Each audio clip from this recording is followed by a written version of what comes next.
going to yell, pull back. Step away from the mic to yell.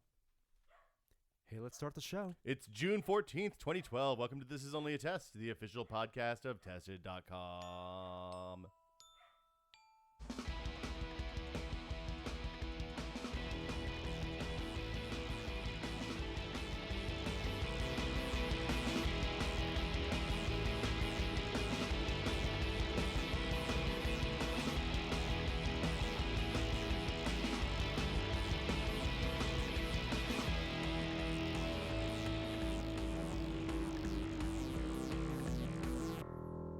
I'm Will Smith. Joining me today, Norman Chan. How you doing, Norm? I will be better once I have this coffee. Drink more coffee. Gary Whitta, also in the third seat, as is his custom. Hello. How are you doing today? I'm well, thank You you. look like you had a haircut, sir. I did. It was getting a little shaggy. It looks good. You're prepping for the birth. It was more. Wait, why do you need a haircut to prep for birth? There's gonna be lots of pictures. There is that. Yeah. In fact, Of the baby. People holding the I'll baby. I'll be in the pictures. Gary, I If you're think. lucky. Gary is the second tier baby holder. I did actually consider shaving my head because every time I get really long shaggy hair, I just want to shake it all off. And then Leah reminded me, don't do that because you might look like a kind of psycho in baby pictures. Yeah, you don't want to beta test that. So in instead, baby I just pictures. had a reasonable haircut. But it's usually to do more with the summer. I always feel like, your shaggy hair just feels worse in the summertime. Is this an English guy thing? Because like Johnny and Simon, I always felt like we're on the cusp of shaving their heads at any given moment. Well, Johnny had And- a pretty shaven head at one point. Yeah, for a long time. Anyway, this is usually how I always want to go completely drastic buzz cut, and then I end up with something kind of just reasonable and boring. Have you been playing Max Payne? No, why? I've installed it. I haven't started playing it yet. He at one point he loses his shit and just shaves his hair. It's, yeah. it's I the know high how he point feels. of the movie. Yeah. Norm, I had to pull a gray hair from your head yesterday. It was a white hair. Are we telling the story now? Yeah, let's tell the story because it's gross. We, for the past 2 days, we've been traveling. We were in Seattle. We saw the to Modernist visit Cuisine guys. The Modernist Cuisine offices. It was amazing. We can talk about it later. There will be video, much video. Lots of video. And we checked out of our hotels yesterday morning, and as we plan on meeting in the lobby early. Joey and I were waiting on you, as is our custom. No. Oh, no, Joey you were and waiting on I me. were waiting on you. Thank you very much. You came down 15 minutes before you said you were Will. going to. And after we were checking out, I said, Will Smith, I have a big favor to ask. No, you said, hey, I have a guys, white hair. No, I have a big favor to ask. Yes. I have a white hair that I noticed in the mirror as I was walking out of the hotel room, and I, for the life of me, could not pull it out. How many black hairs did you sacrifice to try No, and get that's that the thing. that white hair out? The difficulty of pulling that is the depth perception, which I have none. Well, off to of the which side I have none. especially, yeah. Mm-hmm. And also the reverse mirror effect. And I did not want to pull anything but that white hair out, so you assisted me in removing a white hair. I touched your hair. And this is all on video. It was horrible. Somewhere. It's on my I phone. pluck grey hairs all the time. I'm Yep. really going quite grey. But you don't ask somebody else to do that. No, it's a private matter. Yeah, thanks, Chan. But I'm the kind of friend that does that. Should we just? We got a lot of stuff to talk about because it was WWDC this week. I don't know what the first three W's are for, but the rest of it's Worldwide Developer Conference. It's Apple's big developer event every year. And they along with that, they usually announce new stuff, frequently OS stuff. But this year there was actually also some hardware. Yeah, so WWDC is their place. It's their equivalent of Google I/O, but obviously they've been running it for much longer than Google I/O. 20 years, I think, is what Tim Cook said. It's their developer conference. That is their developer conference, and traditionally in the past 3 years, it's their time to announce updates in iOS. Yeah, it's actually not a consumer event, which is why sometimes when people see it, they're disappointed because it's a little more dry than what they're expecting. But Apple, knowing that everyone's really watching, they do use it as they did this year to launch new consumer products. There's a ton when you go to because I've been to WWDC. It's hard to say WWDC before, and the event is basically like there's a bunch of people that make programming stuff. There's a lot of like library vendors. There's a lot of people that do weird hardware stuff. A lot of app developers. And a lot of app developers. And that's why it's the right place to announce updates to iOS and also Mac OS 10 or just OS 10. Yeah, it has kind of become like the Mac. It's the software. The Mac portion of their calendar. So typically, the new phones get announced in the fall. There's usually also a music iPod type event in the fall. iPads now generally seem to get announced and launched in the spring. And then WWDC in the summer is kind of their Mac-centric That is And exactly aside it. from last year, WWDC was also where the iPhones were announced previous to the 4S Well, and the first one. and the first one. Yeah, the first one was announced in March, I think, because they wanted to eat into everybody else's sales. But this was so this year it was kind of a mix, right? It was a lot of Mac stuff and also a lot of iOS 6 stuff. Yeah, so I mean, this is Thursday. This happened on Tuesday. Everybody already knows. Monday. Wow, it seems like so long ago. Let's just jump right into it. The first thing is new MacBooks, rather. Well, let's say what wasn't announced, because there's no new iPhone. Everyone expected. I mean, there were lots of expectations. I didn't iMacs expect it for iMacs. Oh, iMacs, Mac Pros were expected. Mac Pros got a soft upgrade, only processor Very upgrade. soft. They're only the processor upgrade, not even the graphics card. yeah. But apparently, Tim Cook says the real upgrade, great upgrade, quote unquote great, will come in 2013. No new iMacs, which I know, Gary, you were a little disappointed with. Well, myself and Leah both, because she really wants an iMac, and I would like to upgrade mine, and it was very conspicuous by its absence. Yes. They upgraded everything, either very publicly or just at least by stealth. The iMac and the Mac Mini are still waiting, and they're overdue for updates. So people are kind of in limbo right now about what's going on. Well, so the Mac Mini has frequently lagged behind. The iMac, I think, I mean, the big news this year on CPUs is Ivy Bridge, which is Intel's next generation CPU architecture. There's not a significant CPU side change, but the integrated graphics are a lot better. We've been talking about this for ages now, because it was originally supposed to come out in March. And it is the tick. It is. I'm not. No, we're not going to do that. Let's not get into that. Okay. No. It is a die size reduction. Yeah, and process change upgrade from Sandy Bridge. And a significant graphics improvement if you're using integrated graphics. Graphics improvement. Lessons learned from their never launched graphics card initiative. Larrabee, and also power savings on the mobile side make this very significant. Right, but if you're comparing a Sandy Bridge to a Ivy Bridge in CPU performance, it's a relatively small change. Small upgrade. But Core 2 Duo. Oh yeah. To Sandy Bridge, that was a big upgrade. Huge upgrade. Huge upgrade. I mean, Core 2 Duo skipped over the whole Nehalem. Yeah. And what I was going to say is the iMacs are going to get an update later this year. Right now, the Ivy Bridge is in short supply. Intel's rolling them out very deliberately and very slowly. Right. And we'll see new Ivy Bridge iMacs, I would guess, in a stealth update like August and so or it's September. probably not surprising that Apple, given that the majority of the more popular models these days, everything's laptop. The Air has been hugely successful for them. The MacBook Pro obviously continues to be hugely successful. So they prioritize that. Their Mac hardware, they really presented it as all about the notebook line. Yeah. Well, and because the major CPU advance is in power consumption and graphics, it's less relevant to the machines that have discrete graphics and are plugged in all the time. Right. So let's quickly also say no new iPhone, and I know you said obviously you knew we know no that's new iPhone. coming. We know it's coming in the fall. An iPhone going into that keynote halfway through. We knew there was going to be no iPhone. There was so much already announced. Right. iOS 6 was big. We'll get to that. No new iPhone. All that leaked hardware stuff. I mean, it sucks that it's all out there, possibly. I think it may not even be real. It may not be real. I think a lot of people, without any real foundation, were holding out for some kind of TV news as well, and that is. I think that's next year at the earliest. Yeah, that's early next year. Because they don't have the content, but they need the content partnerships. When we start seeing HBO Go and things like that pop up on Apple TV, that's when the TV. I think you'll see the box continue to evolve. Oh, yeah. But in terms of like whether or not they'll actually do a TV, that is still very much up in the air. Yeah. So let's go with what hardware was actually announced. So let's talk about the laptops first, Yeah. because that's where they start. So MacBook Air. Yep. Both the 11 and my the 13 favorite inch. computer ever. My favorite computer ever. I don't have any point of reference. Well, Gary, you bought the 11-inch MacBook Air when they did the last body redesign, which was... So 2 generations ago, the first time they brought in that really nice new tapered body design, I got the base model. With that $999 price point. Yeah, and it became really my couch sofa computer, and I love it. And you travel with it the whole 9 yards. This is one of those areas... Apple is great at hyperbole, but this is one of those things where I don't think they exaggerated. It really is... a game changer how light and portable and featherweight that thing is. Well, it was a game changer and a long time coming, because the very first MacBook Air, the one Martha Stewart loved, $2,200 I have one of those, MacBook Air. It wasn't very much a premium product. Very premium with very bare specs. And now it's actually their entry level. It's replaced the MacBook. The old Whitebook went away, right? And now this is what if you got $999. Yeah, it's crazy.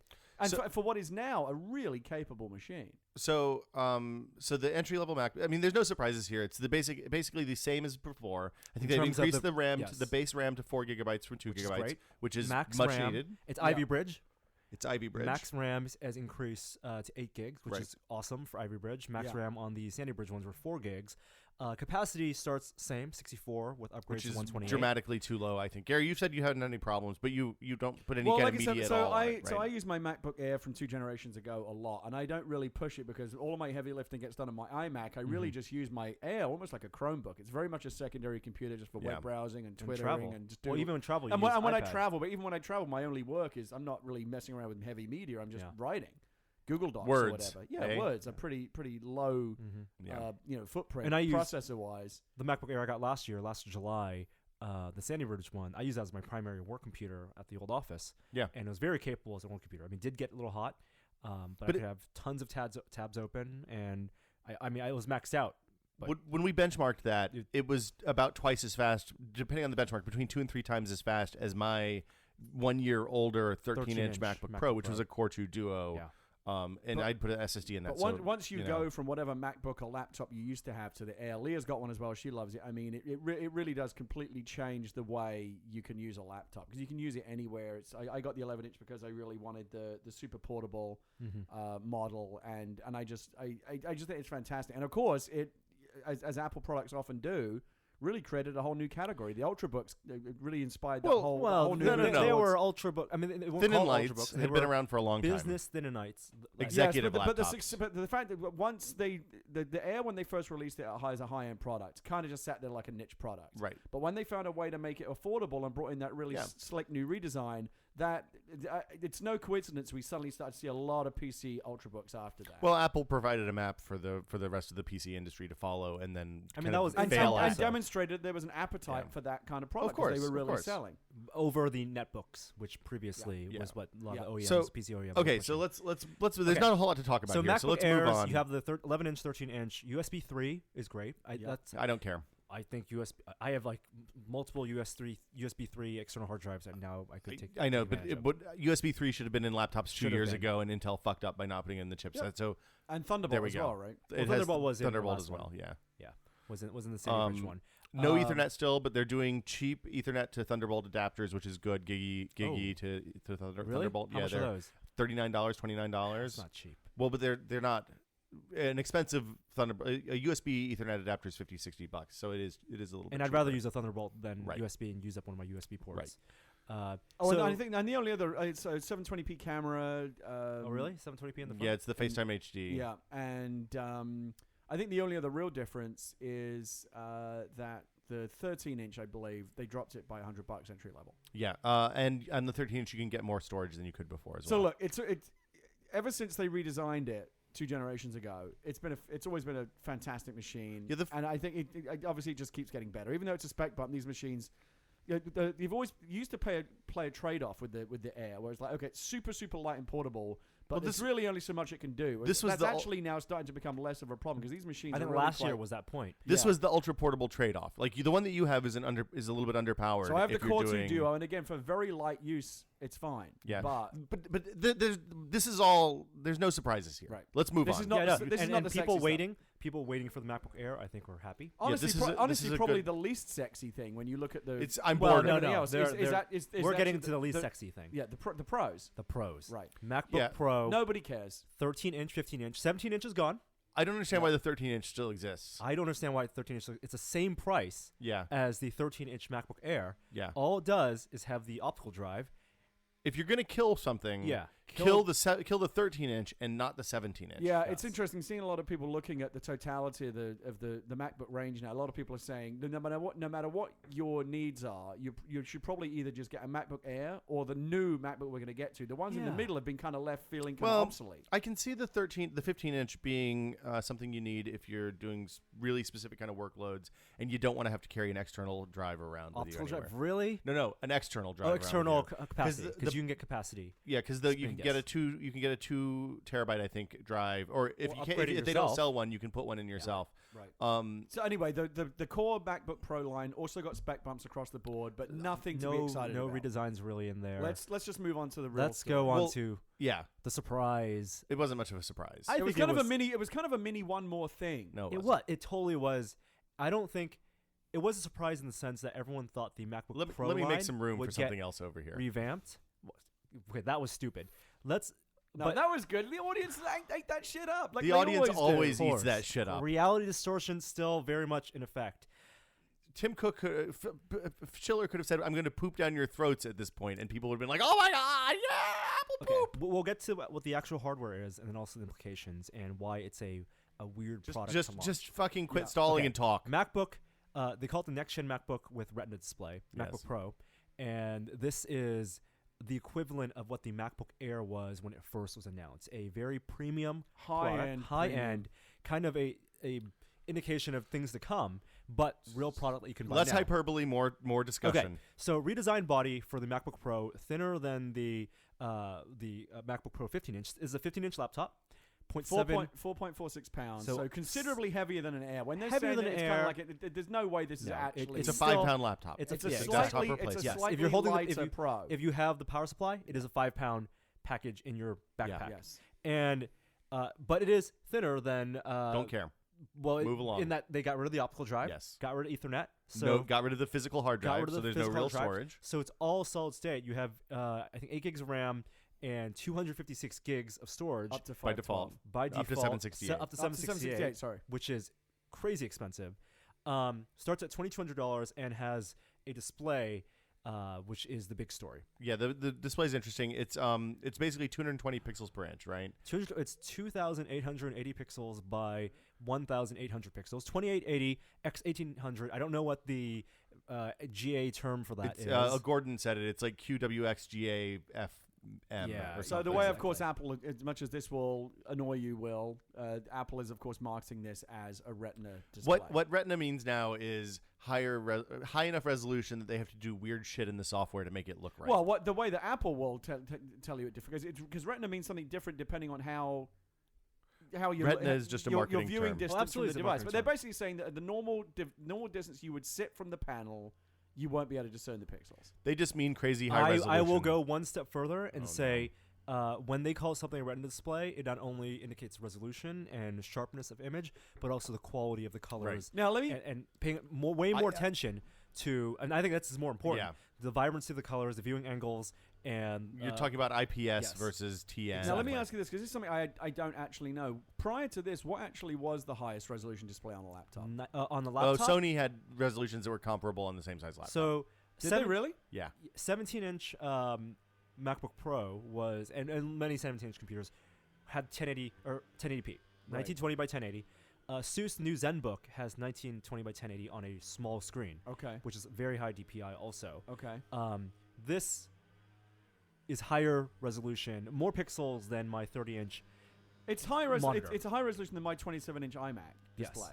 Yeah, and 2560 by 1440. It's about the same resolution as a traditional 30-inch panel. And they're going into a quarter of the space. Screen, yeah. And the resolution, specific resolution, native resolution that they chose for this is the pixel doubling of the 1440 by 900. Right. So that is crazy high. The last 15-inch. And this is really the sex factor appeal. Like you're gonna, we haven't seen one live yet, but they are in stores now. I'm gonna go to an Apple store later today. When I'm sure everyone who's reporting who's got one, because people are getting them, are saying that when you see this display, it's fucking nuts. When you see it, it's not just the resolution, because again we'll get to the software trickery in that, but the IPS panel and the glass and the way they layer the panel. They layered the panel closer to the surface, so it looks a lot different. So it's just better. It's a better panel, period. Because laptop panels have been crap for years.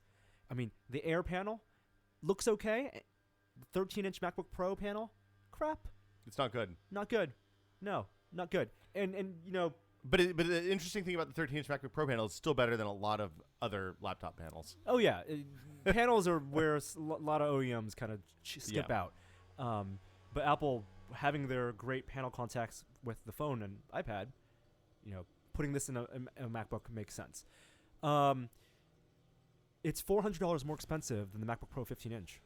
Yeah. So there's no reason, unless you absolutely need the capacity, to buy a MacBook Pro 15-inch. Yeah, you should just get. This is the one to get. Right. If you're in the market for a high-end MacBook, this is the one to get. So the benefit of this is obviously, and I apologize for the noise outside. There's crazy shit happening in my backyard. Do you actually ask your leaf blower guy to come by at the same time that we're podcasting? This is the well, time this is that the they come by. anti-squirrel brigade, right? Okay. Yeah, this is how we get rid of the squirrels.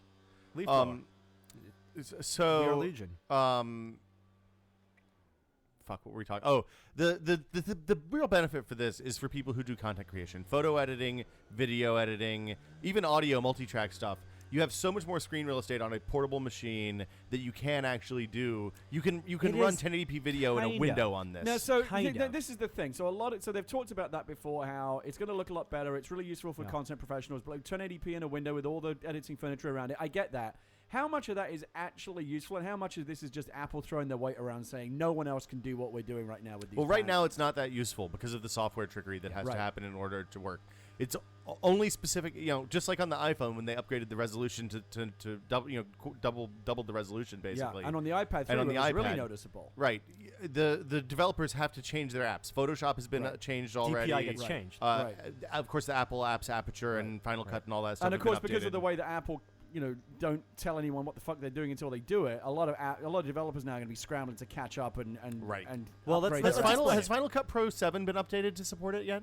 I don't know about 7. I would be interested to know that. So let's explain this in the context of, for example, the pixel doubling with the 3GS to the 4 on iPhone and the iPad 2 to the new Just iPad. explain what happens if you don't support this. Okay, well, on the iPad, when the pixel double when they did pixel doubling, text didn't shrink. So when you're looking at a web page, you didn't see suddenly text that was 1/4 the size of the text before. The web pages were still rendering as if they were at 1024 by 768. So in the software, in iOS, it pixel doubled, so the rendering just got sharper. So instead of where there was 1 pixel, now there were 4. Right. And so the images and text rendering just got a little sharper, and it didn't get sharper at all. It just got fuzzier, actually. Well, I thought. Are different ways of saying the same thing. On the MacBook Pro now, the new one, because it is a pixel doubling of 1440 by 900, if you compare it next to another 15-inch laptop, it's the 1440 by 900 equivalent. So the font size, your icon sizes, default icon sizes, default window sizes look the same as a 1440 by 900 screen, except you have sharper text rendering. So what this all really boils down to in real terms is Apple has provided a lot of interesting scalability options in their system preferences with the display. But the reality is, if the app does not support the high definition panel at that super high native resolution, it's probably going to look kind of pixely and shit. Well, here's and we'll get to examples of that in just a second. So it's 1440 by 900 pixel doubled, but you can slide up one more option to 1920 by 1080. Simulated. And what they do for that is they actually render at 4 times 1920 by 1080 and then shrink down. That's idiotic. So you get dithering in that. So it's not pixel perfect to 2880 by 1800. Look, the bottom line, this is only going to be a problem right now for the crazy early adopters. 6 months from now, anyone building apps for the Mac is going to be supporting these resolutions. Correct. But Apple has a change in Mountain Lion. I feel like Will has something. I know Will has something, and I'm going to keep on going. So in OS 10, just keep filibustering. Mountain Lion, when you change your desktop resolution, will you yield to the gentleman from Tennessee? Hold on. The max resolution you can go up to is 1920 by 1080 equivalent pixel doubled, which you get a performance hit because they actually pixel double that and then scale down to 2880 by 1800. You can't actually get native 1:1 pixels 2880 to 1800 on the desktop. When you launch a game, though, for example, Diablo 3 or Portal, you can then have the option to render native 2880. But then the UIs are going to be tiny. But then the UI is tiny if the game. So, for example, Valve, which this happens if you have any 30-inch monitor and tried to pull down the developer console before they fix that, and it looked terrible. It was lines you see that that, high. You see the limitations of the borders and everything. Playing WoW on a 30-inch panel 5 years ago was impossible because you couldn't see the icons to click on them. Diablo apparently works fine in a NANS testing, running at 2880 by 1800 on this new laptop because it has NVIDIA's 650M The Kepler chip, you got around 20 to 30 FPS.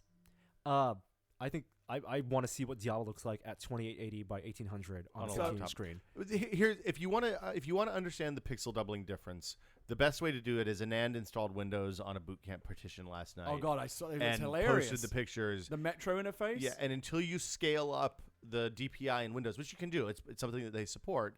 Then it is the icons are minuscule. The Metro buttons are tiny. Well, yeah, it's really hard to use. I think this is obviously a very, very sexy product, and I think these kind of super high definition displays, this is where we're going to wind up, right? I mean, we've been installed at 1080p for a long time, right? And now we're starting to see, first with the phone, now with the iPad, now with this new Pro, we're seeing the benefits of just how beautiful these super high definition displays look. The Pro, and I think it's great that Apple's out there again, kind of on the bleeding edge with this very, very high end elite product. It is kind of weirdly, I think, a product ahead of its time. Like bizarrely ahead of its time, because there isn't the software assets aren't there to support it. So as a result, a lot of stuff actually doesn't look great because it's not optimized. Yeah, why did they release this as a product? The larger issue isn't the software; it's the storage. I mean, since they're going SSD only in this, which is clearly future looking, right? A 256 gig to 768 gig main drive isn't big enough for people who are doing high def video. But isn't the reality that people that work like that in media creation are actually keeping all that stuff on, in theory, on extra volumes anyway? In theory, yes, but because the software that supports the new display, Final Cut and Aperture, don't really deal well with external, not always attached storage, it becomes a real awkward, weird situation. But if I've got USB 3 and Thunderbolt, and I've got a USB 3 or Thunderbolt hard drive, I can just take that, import it onto whatever revolving, SSD storage I have, bring it over super fucking fast, edit it the way I want it, and then put it back on that old volume. See, you would think that, but you've not actually used Aperture or Final Cut, and they don't handle that well. That's not a workflow that they really support. They both expect to have drives that are always connected. So if you try to store your work files, your Aperture library, your Final Cut events on an external drive or a network drive, well, maybe not USB, but Thunderbolt. It's not about. I'm not talking about latency. I'm talking about what happens if you. I'm talking about not being able to open Aperture if you don't have that drive connected. Like you can't use the software if your Aperture library is on an external drive. You can't use the software unless that drive's connected. Same thing for Final Cut breaks in really weird ways. It is weird because 256 gigs, even 768 gigs, that's not enough for media, for video. No, I mean, I know even doing podcast editing, the GarageBand file for this podcast, which is a 4-track audio podcast, will be 2 gigs at the end of the end of this 2-hour show. I think most people, content professionals, prosumers, whatever you want to call them, that will be looking at this device, agreed, the high-end Mac will probably not be getting the base. They're going to be jacking up to 512 or 768. And then you're looking at, instead of a $2,000 laptop, which is already pretty expensive, plus tax, right, a $4,000 laptop if you go up to 768 gigs. It gets really expensive really fast. Yes, it does. So I mean, I think you're right. I think it's ahead of its time. I think this is ahead of its time in that not ready. The cost benefit. The cost of flash storage isn't low enough yet for this to be a really valuable machine. I think it's one of those things where I think Apple will actually sell a lot of these. There are people out there with more money than they know what to do with it, or buy this because they want the new hotness. Of course. I think it actually is an attractive. Again, given what you're comparing it to with the other MacBook Pros, which now look kind of funky and old. Yeah. It's going to be the option for most people going forward. But I think for the most part, Apple is actually kind of putting this out there almost as like a statement. I think with a product like this, you do kind of reset the baseline for what people expect from really high-end laptops. It's the equivalent of not a concept car exactly, but maybe like the Veyron, right? It's a car that's not meant for mainstream production. Yeah, it's not meant for everyone. It's very specialized. Really, purpose. I won't even. And that's giving it too much credit. So it's the R8. It's an Audi R8, kind of. Yeah, maybe it's the BMW Z3 in like 1994. Yes, that's more of what it is. Right, so it's a little bit overpriced. Or it's a Tesla. Maybe the Roadster. This analogy is I broke the analogy, but the upshot is we're moving toward a world where laptops and desktops are going to be flash only. But it is almost like a World's Fair kind of laptop. Yeah. It's like this. Look, you look at that laptop today, and they call it the next generation Mac, or new, whatever it is that they're calling it, and you can very easily now look at that and extrapolate what the Air and all laptops will probably be looking like 2 or 3 generations down the road. Going back to the Air, if we were to make, all 3 of us, none of us are in the market for this laptop. No, We'll get and it in. No, to and check you're out the talking about some of the display. biggest Mac suckers Exactly. in America sitting at this table, yeah. and we're not. We're not. No. Like $2,200 is expensive, and Having said that, I still haven't subjected myself to the final test, which is when you actually Look clock at it in real life, because then the God, lust will Gary. kick in. But I'm pretty confident. And there's a number of there's a number of things going on here. I don't need anything like that kind of power. You don't really use computers. I mean, Well, you yes, use yes, I know. computers. the but- only powerful machine I yeah. need is the one on my desk. Yeah.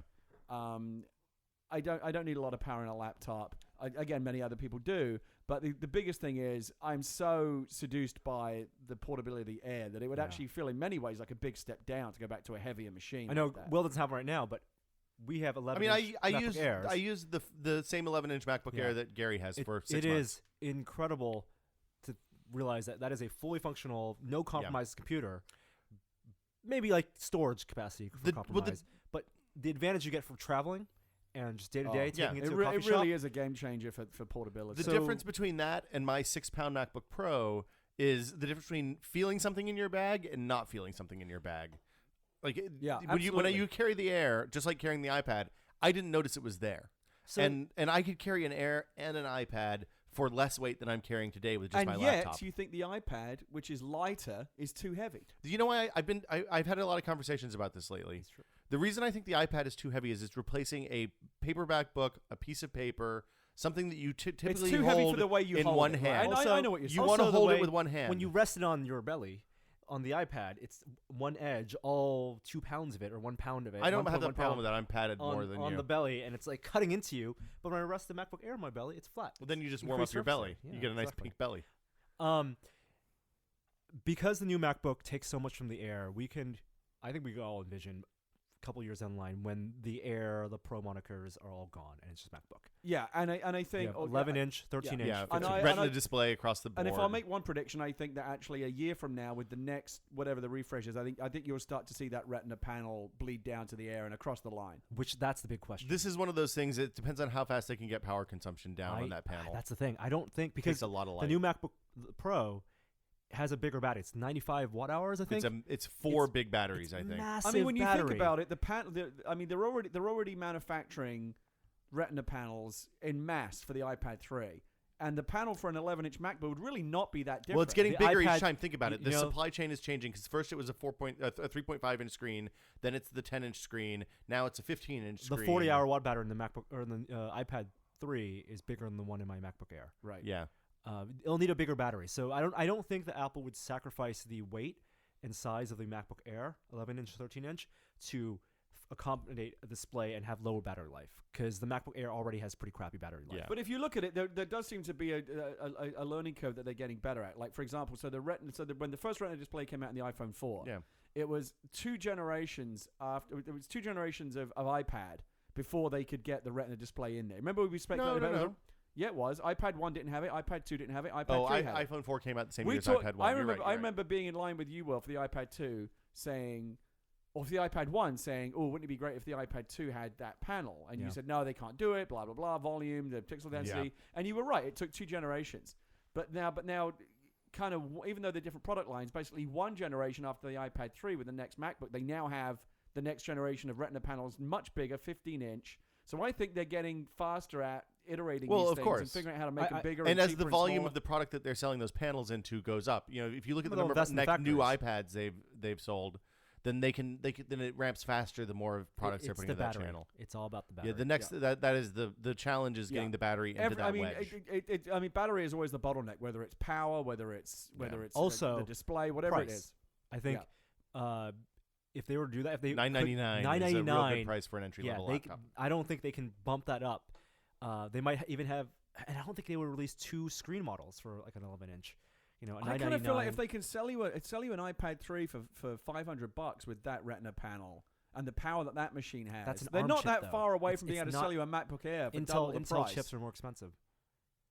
Yeah, I'm not Tim Cook. I don't know the ins and outs of the logistics Yeah. of the supply chain and the prices of different parts. But we all want it. I mean, there's yes. no question. And it is coming. It's just a question of how soon. I think that. And so Once again, I think Apple often sets kind of the tempo in terms of like what where the hardware trends are going, and with this product, this is what they're doing more than anything is saying this is now going to be the new race. It's a line in the sand. Pixel density race. and the expectation and the hope that eventually soon, next year maybe, we'll have a MacBook Air with that type of display is why I would recommend. That's why I think this launch here, as awesome as across the board as it may seem, I think it's a weird time. Yeah. And I would not be happy buying that. No, not at all. There's actually never been MacBook Air. as sexy as there's actually never been a greater disconnect for me in my memory of the sexiness of a product, because the Retina Pro obviously is super sexy, Yeah. and how much I really don't need it. Like I'm not even close to wanting to buy that. Yeah, thing. like I do a little bit of video editing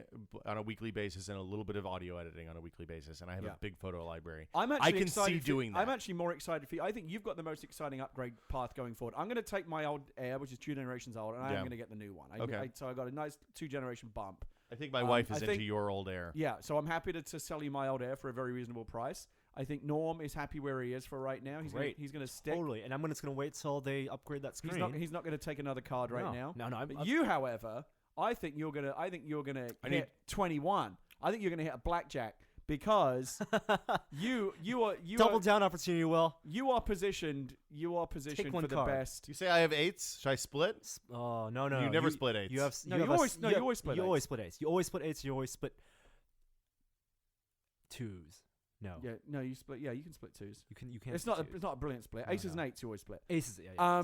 But so Will right now is in a position where he's got, what is it? How many generations old is that? 2009 Pro. All right, so a fairly old Pro, which is heavy and has the limitations that it has. It does have a terabyte of storage, though. You'll which is actually be nice. switching to an Air, which in everything other than storage. Yeah. Which again I think is very easily mitigated by a nice little pocket hard drive and a USB 3 cable. Yeah, I need a faster one than that. Those the problem. I need Faster than USB 3? No. I need a faster drive than is going to be in a USB 3 drive, a self-powered drive. Aside from that, you're going to see a huge. Like the quality of your mobile computing life is probably going to take a bigger jump. Well, and since I use that as my main work computer, usually the quality of my life in general will improve. Just in general. So I just need to figure out a way to smash the old 13-inch MacBook Pro. So, I bottom line for me, the Retina Pro is clearly a beautiful product. I do think it's one of these kind of zeitgeist changing products where this is now you're going to see Samsung and the other PC manufacturers trying to kind of go in that direction now. I do think it's the future of Apple. It's clearly what Apple's statement of intention for what they want to do with the laptops going forward. But taken just as a product today, very, very attractive for many people. I think it does make the existing Pros kind of weirdly obsolete, and yet at the same time, it feels like a bit of an oddity, don't you think? This new MacBook. Well, the price is the thing about it is it's real expensive. Like for what you're getting hardware wise, aside from the screen, it is a dramatically overpriced machine, and probably someone who's doing that kind of content creation is better served with a massive, fast spinning disk than a small, faster But also, SSD. for example, I know about some other screenwriters that are really excited about it because their laptop is their main machine. So they want a capable machine that can sit at their desk all day and do everything they want to do, which is not just writing, but obviously some media creation and are other those things. people with 15-inch laptops right now or 17-inch laptops right now? 15 yeah, okay. like Adam and Jamie both carry 17-inch laptops. But they also want to be able to bummed. shut the lid and take it and not have to carry a huge heavy thing. So it actually is in a nice sort of sweet spot for those people. The thing that's interesting to me is it seems like it's replacing the 17-inch MacBook Pro, which I it has a higher. I don't think anyone's sad to see that go. Well, yeah, a lot of people use that as a desk. Like the guys who do the things that you're talking about, but also use that as a real desktop, are really sad because that was. I mean, now it's quad core on the 15-inch, obviously, but it's Well, you got to remember that even though the screen size has got smaller, the actual real estate went way up. No, that's right, true. but it doesn't matter with the real estate. Like I still think I would rather have my 30-inch monitor with 25 technically lower resolution than this 15-inch, but it being in front of me with that much actual physical real estate is very helpful. But and again, this is something that obviously a lot of people do. Plug it into a 30-inch monitor when it's on your desk, and how great will it be to be able to that's true. take this thing on the road and actually still have a comparable resolution? I mean that's the solution is you plug it into a Thunderbolt dock, which they're going to sell. So they're going to sell a Thunderbolt dock that you plug into the Thunderbolt port and has USB ports, Ethernet ports, all that stuff that runs off the PCI Express bus, and a monitor connection. So you have one plug to make it to basically docking station your MacBook. I think it's a very interesting product. I think there are weird kind of things about it we haven't quite figured out yet, like who exactly it's aimed at. But I think it's forward-looking Yes, is the word. Okay, so very let's much so. We've talked about this a ton. Let's All right, move on. let's move on. OS 10 Mountain Lion. We've talked about it a bunch. They talked about a few new things on Monday, but nothing really. Was there anything really new? Well, okay, so that we hadn't previously seen. Because the Mountain Lion stuff came after this laptop, and no one was paying attention. No, I was, because I make sure I'm always excited about the OSX So updates. the things that have changed are AirPlay streaming. Obviously, we knew about Mirroring. iMessage. We know about mirroring is coming. Now the mirroring. iMessage thing is actually a big deal because you and I have complained for a long time about how the phone number and the Apple ID. Oh, this is true. Messages pushing to one device but not another. Yes. I think now they've finally figured that out, where everything will push through to every device, and you're not going to. Yeah. Oh, hold on. Yeah, I tried to send you a message and you didn't get it because it fucking only went to my your phone. iPad, which is in another room. Yeah, I think it needs to be smarter. It needs to be smarter with geogating. It needs to know that when I'm at a desktop, then it doesn't send to my phone; it sends my desktop, and so I don't get a double on my phone. That would be nice. I'm fine with the way. That's a little bit high. I'd much rather have it go everywhere than just one place. Because the problem I always had was that the only way you could get iMessage sent to your phone number. I just don't want the pop up. Well, that's true. Why would I? The No, worst I get thing it. is I getting get a message that. pop up and then You have to I clear want my the phone notification buzzing four every places. every 2 seconds. Or even better, just when you see it one place, when you clear the notification one place, it goes away on the other 3 places. Yeah. That's a fairly minor problem, I think. AirPlay streaming and mirroring is a huge deal. AirPlay, I love that. Like everybody is chasing AirPlay at this point. God, So how do you AirPlay stream mirroring off the laptop? I mean, I guess it's 1920. Well, here's the the thing. That's What is the bit rate of that stream?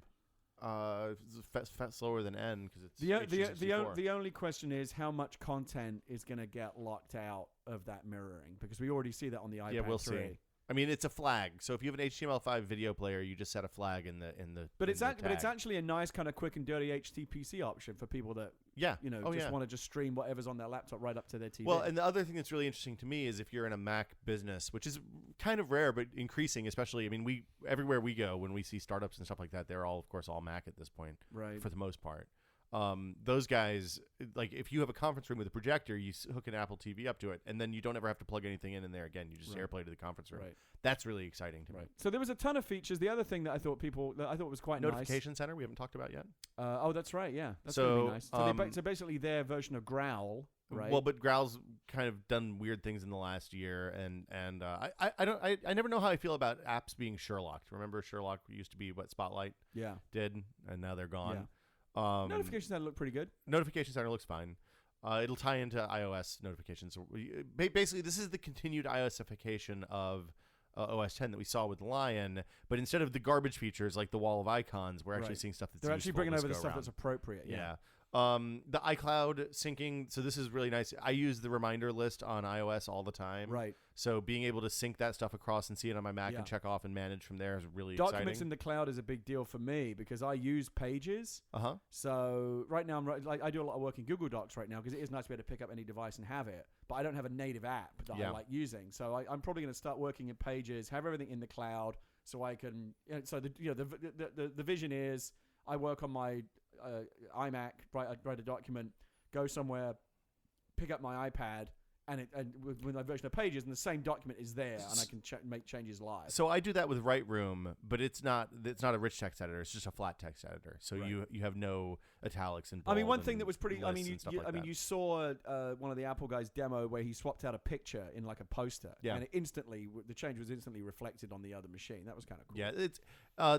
I'm still not sure how I feel about this because it's one of those things. It removes the file metaphor from the desktop OS, right? Because when you're saving pages in the cloud, I guess there's a file on the machine someplace. You can make a file on the machine someplace, but it seems like it's just kind of ethereal, right?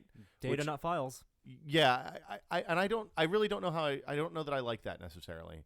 Like I can see myself continuing to use applications that let me make files. I get a bit nervous about it. Like, so I'm running a document in Google Docs right now, and it's great to be able to have it there, and other people can comment on it or whatever. But I get a bit nervous about just what happens if Google explodes tomorrow. Or what if the service is down when you need the file? I want to know that there's an offline version being saved somewhere. Well, you can do that with Google Drive now. So if you set up Google Drive and set it to enable offline files, then it'll keep it synced on your machine locally. Yeah, so that's what I need to do is find the setting that will enable the. There's only like version. 2 settings in that Google Drive app, so one of them does. I'm gonna look into that. Let's see the last couple of things. The other nice thing with all the people providing these free services is the idea of cloud backup redundancy. I can have documents in iCloud, Google Drive, and Dropbox, and so no matter what happens, short of like complete total fucking nuclear war, I'm probably my documents are probably gonna be okay. Yeah, somewhere. I heard some. I think one of the Wired editors wrote a book about the tubes and where the cloud actually exists. Yeah, and, North Carolina and Oregon. No, it would be incredibly difficult to take out any of these services all at once. Well, because Amazon's EC2 and S3 are stored in like 9 different data centers around the world. Like it would that's the whole point of the internet. It depends on the app, operation. though. Because like you look at some of them, and some people, if you're not using S3 and EC2 right, then like when we went down when EC2 bombed out last year, we went down because all of our services were stored in one Amazon center, the one that happened to go down. So it's up to the provider. If Dropbox doesn't do their stuff right, then your stuff is just as is just as vulnerable or more so. Right. $20 for a family license. That's pretty nice. Oh, is it family? It's for as many machines as are associated with your Apple ID. Oh. So which was the case last with time. Lion as well. Yeah, except for it's $30 last time. Because you can only get it from the Mac App Store. That's across Is it your account. $20 only from Lion to Mountain Lion? It's $20 from Snow Leopard to Mountain Lion. They also pointed out that if you do go out and buy a Mac today, you'll get the update for free. Yeah. Out in July. Okay. Very exciting. And it's like you said, $20. There's $20 a few other small things. $20. The pricing thing is $20 is sticking noteworthy. it to Apple, at Microsoft. Yeah, because Microsoft charging $99. I guess it's a little cheap. We don't know what it's going to cost yet. They haven't said yet. Historically, the cheapest you could get Windows is $99. $80 to $99 depending on specials. Yeah. And it's of course it's just a different business model. Apple makes more money on their machine up front because they have margin on hardware, and so they can afford to release the OS for practically nothing. Yep. Let's talk about iOS 6. This is the big chihuahua. Mountain Lion's out next month. I downloaded the developer preview on my Mac, but I haven't installed it yet. So I'll let you know how that goes. iOS 6, they probably spent more time on this than any other segment, right? Because there was a lot. No, it was 45 minutes to an hour. It was an hour. Yeah, you're probably right. It was an hour for MacBooks, 20 minutes for iOS Mountain 6 Lion. actually. A lot of the Mountain Lion stuff we'd seen, and we'd seen a lot of iOS 6 and stuff, but they actually did roll out a lot of new things, a couple of big banner headline things, and also a lot of little detail work that we hadn't seen. So it's always the detail work that I like the most. That shared to photo me, streams. No. Just My like favorite phone thing call is like stuff. all the little undocumented little things that they fixed, the 200 things. Like here's the thing. This sounds ridiculous. Here's the thing I'm actually most excited about. You don't have to put your password in to update your apps anymore. Really? Oh, really? What? That's awesome. That I'm is actually the going to go biggest update my one. apps now. Yes. Yeah, it's a hassle. And like, why do I even need that? So someone might maliciously update. Well, if you lock my your apps? phone, then there's no reason to have to type your password in every time you buy a fucking app. Right. Exactly. Well, you might have to do it once when you buy an app, just not when you want to install updates. My point is, if you lock the phone, if the phone has a code, yes, then you should be able to say, yeah, I'm willing to take the chance that somebody else will get my phone while it's unlocked and steal some apps. Yeah, I agree. Passbook is the big thing, I think. I think Passbook is going to be hopefully tremendous. So this is one of the things that I don't like about iOS, and one of the things that both Android and Microsoft are doing pretty well is app-to-app communication with contracts and intents on Android. Apple doesn't really have that, but it seems like their strategy for that similar functionality for apps working together is to collect similar apps with the same purposes into an API and put them in kind of an app hub. So like Newsstand is that app hub for magazines and newspapers and stuff like that. But this is actually an implementation of it that seems really useful. So Passbook is the first one of those that I'm excited about. What it is a application for that collects all the things that you need, like physical tokens for tickets in the world. Movie tickets, airline tickets, Starbucks QR code, loyalty cards, Safeway coupons, code, all that kind of stuff. Mm-hmm. And they're putting it in a geo-fenced app. So the one app is constantly location aware, right? And when you get near Starbucks, it goes ahead and cues your Starbucks QR code. Or if I buy a movie ticket on Fandango, and of course the ticket knows what theater that ticket is good at. Right. Once I enter the theater, it should pull it right up onto the lock screen so that I can just scan it and go through. Same thing for airline tickets. So when you're at the Virgin line at SFO, it'll say, "Oh, okay, you're at the airport and you're getting ready to fly someplace today." So this is no more searching through email for the confirmation number.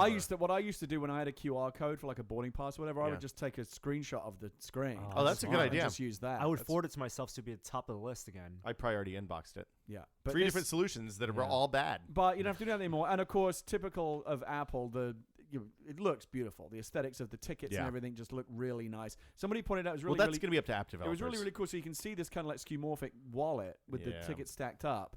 That you can tell the difference between like an actual ticket and like a loyalty card is the tickets have those little clips cut out of them, so you can you can see the difference between the different kinds of cards. Don't encourage this behavior, Gary. I'm really excited about this. I think that this is the thing that Apple seems to have been doing over the last five years is that they'll roll out a whole new direction for the OS and test it out with one specific kind of app. Well, do you so remember they tested out the syncing with the reminders last release. Apple got a patent for, or they were looking into concerts. Rather. Remember concerts and using ticketing and stuff? And I think this is the result of that. Right. And it could be indicative of NFC finally making its way into so this there'll be an API for this, right? So anyone so anyone that wants to push a coupon into your wallet or be able to support this, it'll be easy enough for them. I assume that this will be something that you can control whether the apps are able to participate in. So you say, okay, Fandango and Starbucks and Virgin America are allowed to take advantage of this. Right. I'm very interested to see how it works in practice. I haven't installed the beta yet. I have it downloaded. But it seems like none of the apps that are available now actually support it yet. I think it's something new and different. That's awesome. I'm more excited about the priority changes for phone calls and emails. So this is so the other thing about maybe you mentioned the other thing about Passport that I really loved is like things like gate changes actually get pushed right through to your boarding pass, so you can see those things get updated live. But a lot of that's going to be up to the app developer. So. It's encouraging you to use their apps to, like, for example, you have to use Fandango app. Yeah, you have to have the app installed in order for that to work. Yeah, there's actually pretty good incentive for people like Fandango and United Airlines, Starbucks, whatever, to actually support this. Yeah. Norm, you mentioned the phone changes. So there's a VIP mailbox, first of all, for email, so you can prioritize certain people. That's email. Exactly. That both prioritization and managing incoming messages. Now, what does that mean? So my VIP list. What does that mean? So notifications, certain emails get pushed to notification center. So if I say Gary, Norm, Gina, and my dad are my VIP, my email VIPs, then those are the only people I'll see notifications on from. the lock screen. That's cool.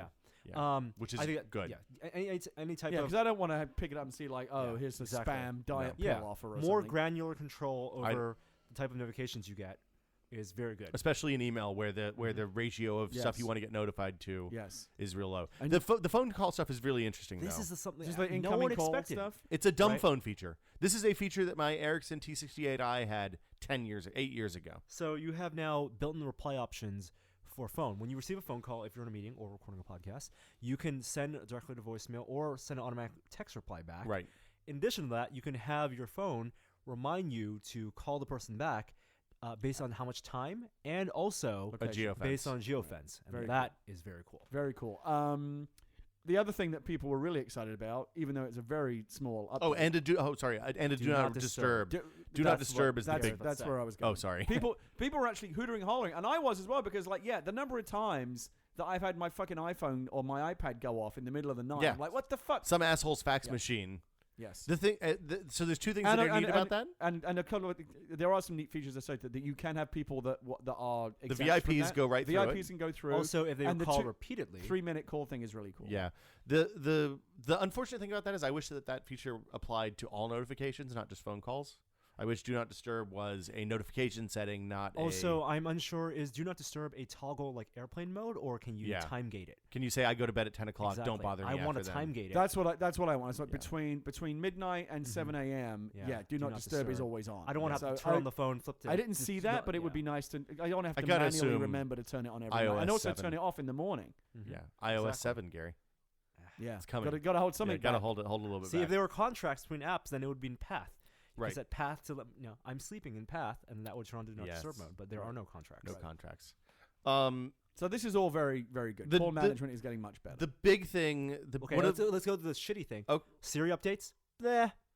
I think people will use the sports thing. So they talked about shit that they're changing with Siri. They didn't talk about the places that Siri breaks, which is almost all of them. Mm-hmm.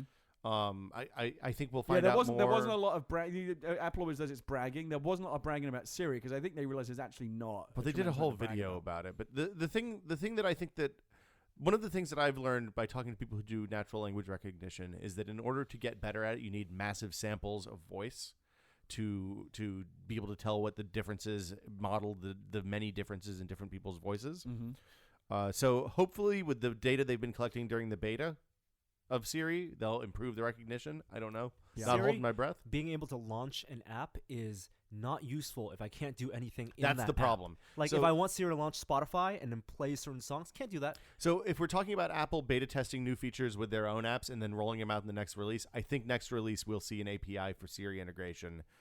Because we saw geofencing last generation. Well, especially when it's something that's going to come to apps this like generation. a music app where it taps already into native APIs like music playback. Why can't I say play and stop and next track? Why can't I play an RDO?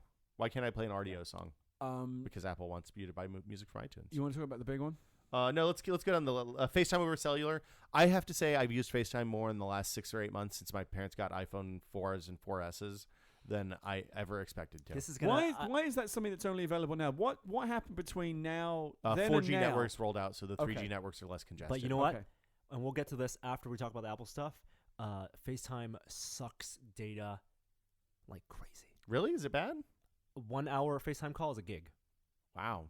Yeah, It's if $20. you're on cellular, people are going to want to watch their data real Yeah. close, unless And you're on an unlimited plan, which almost Is this no how one you is ran anymore. out of FaceTime on our last trip? I out of data? paid $20 for an extra gigabyte, and You should have gone It's to gone. the unlimited. You should have gone to 5 gigs.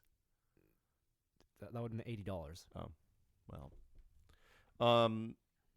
shared photo streams. This is a big deal. I am very excited about being able to have a curated photo stream that's a tested photo stream and one for my family. Now, and the ability and to one have for my this parents. social element with comments and stuff almost kind of felt like they're going after Instagram and some of these other Totally. photo sharing Well, services. Here's the question. There's a bunch of different ways to do sharing between people.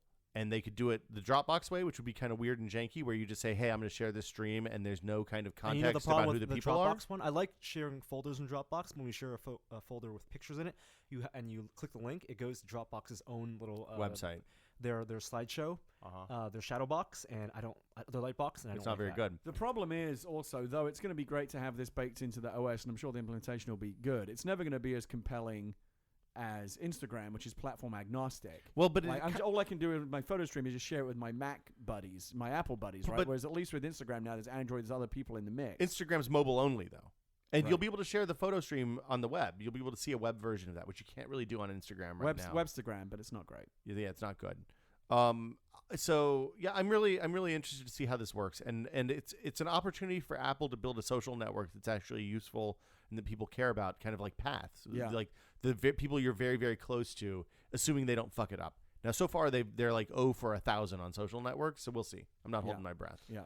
Um, But it's an interesting direction. Then the other big thing that's coming this fall is Facebook integration. Yeah. So they're going to pull Facebook calendars, Facebook contacts, and give you the opportunity to share like you do with Twitter now with Facebook. Siri Now, for which is iPad good. as well, right?